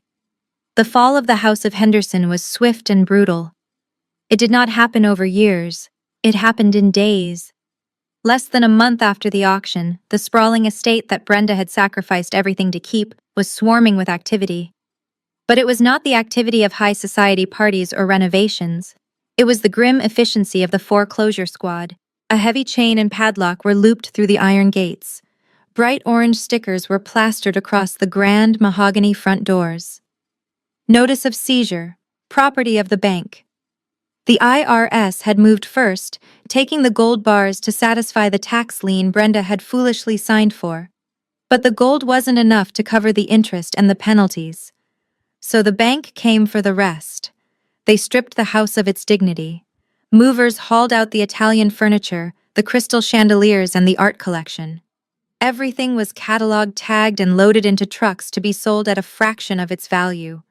The mansion stood empty, and echoing a hollow shell of greed that had collapsed under its own weight. Chad was not there to see the locks being changed. He was living in a damp basement apartment 3 towns over, hiding from the sunlight. The loan sharks he had borrowed from did not care about tax liens or legal battles. They only cared about payment. When Chad tried to stall them with stories of a fortune that was coming soon, they lost patience. He now walked with a permanent limp, dragging his left leg. The cast was dirty, and he had no money for pain medication. Every step was a reminder of his arrogance. He spent his days watching the blinds, terrified that a black car would pull up to the curb. He had no car, no gold, and no friends. The entourage that had followed him when he was rich had vanished the moment his credit cards were declined. He was alone with his broken leg and the crushing realization that he was not the smartest man in the room. He was the mark. Keisha fared no better. The internet is a fickle beast, and the tide had turned against her with tsunami force. The video of her screaming at the auction house had gone viral, but not in the way she intended. People saw the desperation, they saw the entitlement, and then the documents were leaked. The settlement agreement Brenda had signed was posted on every forum. The comments section became a war zone. Hashtag Team Emily trended worldwide. Keisha's sponsors dropped her faster than she could delete the negative posts. The free clothes stopped arriving. The brand deals were canceled for violation of moral clauses. Her follower count plummeted from 50,000 to less than 500 in a week. She needed money. Real money. Not internet clout. I saw her once a few weeks later. I was shopping at a grocery store on the other side of town. She was standing at register 4 wearing a green polyester vest that was 2 sizes too big. Her hair was pulled back in a messy bun and she looked exhausted. She was scanning a gallon of milk for a woman who was scrolling through Instagram on her phone. Paper or plastic? Keisha asked, her voice dull and lifeless.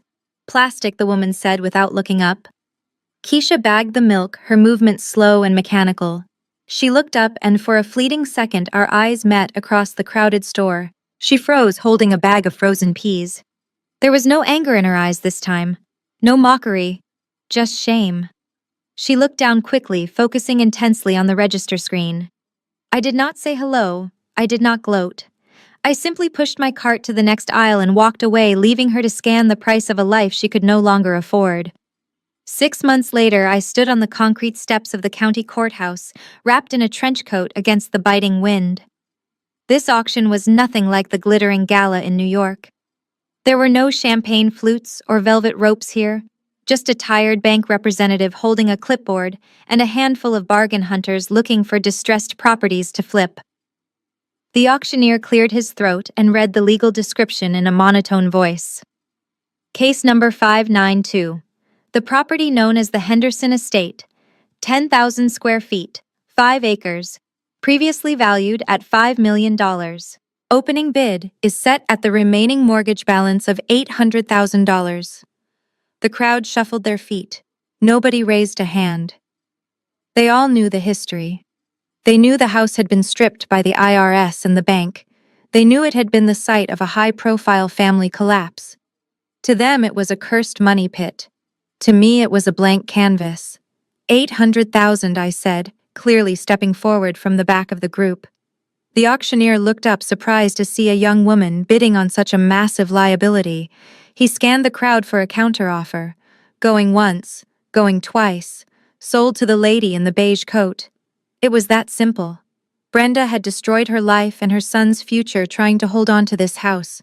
She had taken on $1 million in debt to keep it, and I had just bought it back with a single check for a fraction of its value, using the interest I earned in 1 month from the rug sale. The irony was so sharp, it almost tasted like blood in my mouth. I drove up the winding driveway an hour later. The orange foreclosure stickers were still plastered on the front doors, peeling in the humidity. I used the key the bank agent had given me and pushed the heavy doors open. The grand foyer was empty. The bank had sold everything. The crystal chandelier was gone, leaving a hole in the ceiling with wires dangling like exposed nerves. The marble floors were dusty and the walls were scarred where paintings had been ripped down. I walked through the silent halls. The house echoed with the sound of my footsteps. I went to the sunroom where Brenda used to drink her morning mimosas and plot her social climbing. It was bare. I went to the dining room where Chad had demanded his inheritance. It was just a hollow room now. The ghosts of their greed had been exorcised by the emptiness. I walked finally to my father's study. The shelves were empty, but the smell of cedar and old tobacco still lingered faintly in the wood paneling. I stood in the center of the room, closing my eyes. I expected to feel sad. I expected to feel lonely. But instead, I felt a sense of purpose. I knew I could never live here. There were too many bad memories trapped in the drywall. But I also knew I could not sell it. This house was built by my father's hard work. It deserved a better legacy than being flipped by a developer.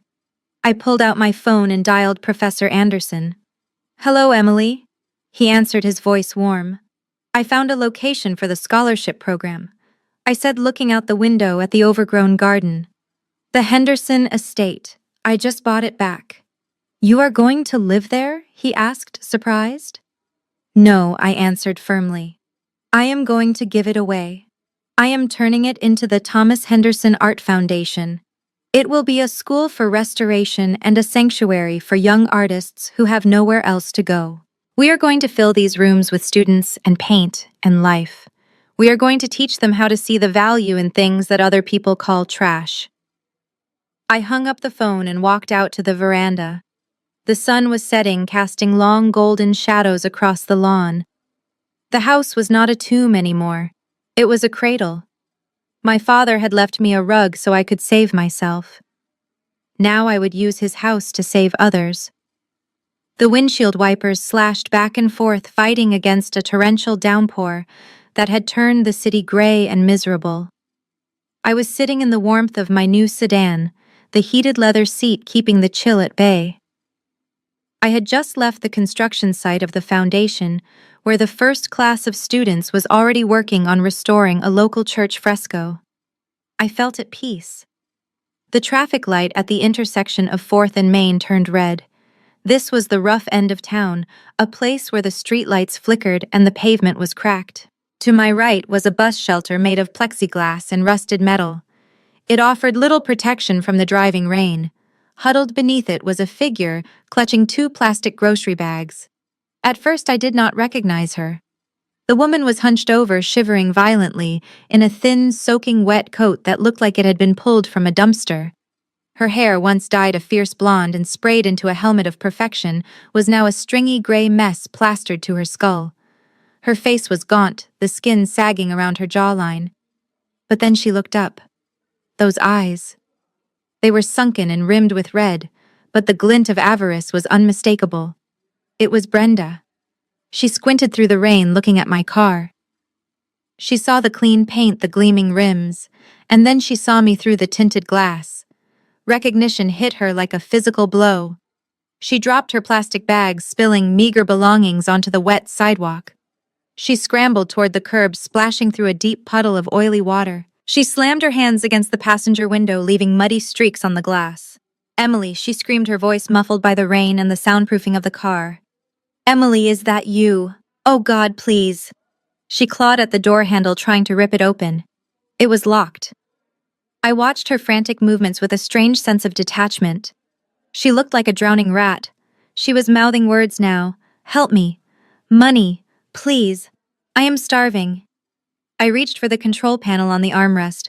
I did not unlock the door. Instead, I pressed the button to lower the window. The glass slid down but only 2 centimeters. Just enough to let her voice in, but not enough for her to reach inside. "Emily, thank God," Brenda gasped, pressing her face to the crack. "You have to help me. They took everything. I am living in a shelter. Look at me. I am your family. Give me something. Just $20. Anything." I looked at her. I looked at the water dripping off her nose.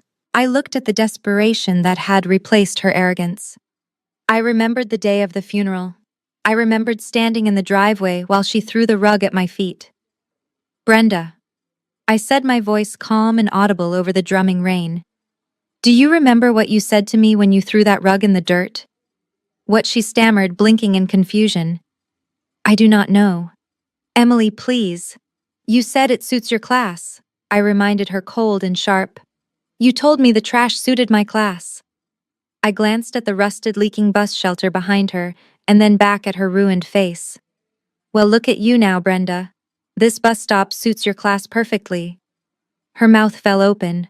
The shock on her face was frozen in place as the traffic light above us turned green. I did not wait for a response. I pressed the button and the window slid up, sealing her out of my world forever. I pressed the accelerator and drove into the rain, leaving her standing in the gutter exactly where she belonged.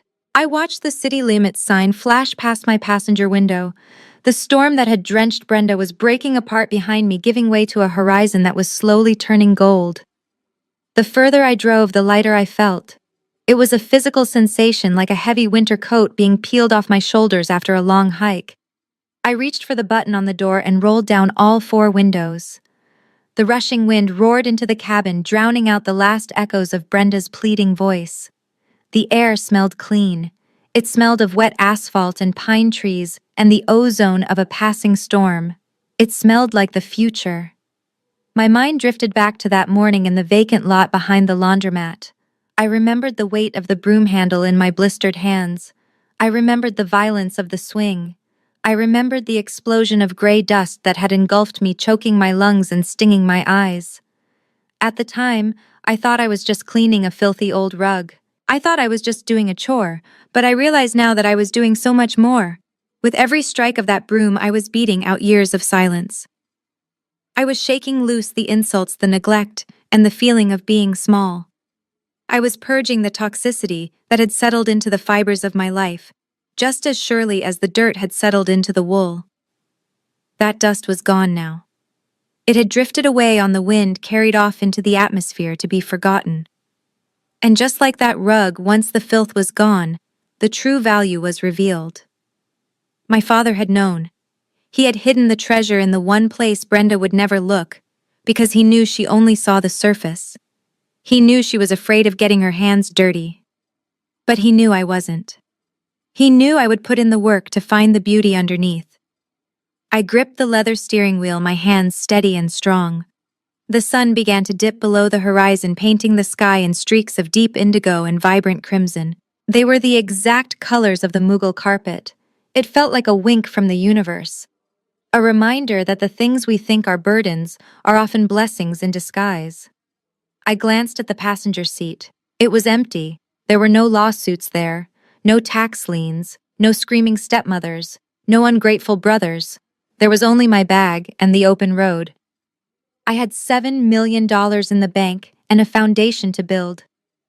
I had a legacy to honor and a life to live on my own terms. I pressed my foot down on the accelerator. The engine purred, a sound of pure power and precision. I was not running away from my past anymore. I had faced it. I had beaten it. And now I was leaving it in the dust. I drove straight into the golden light, the road stretching out before me, endless and inviting. I was not just a survivor. I was a masterpiece finally unrolled for the world to see.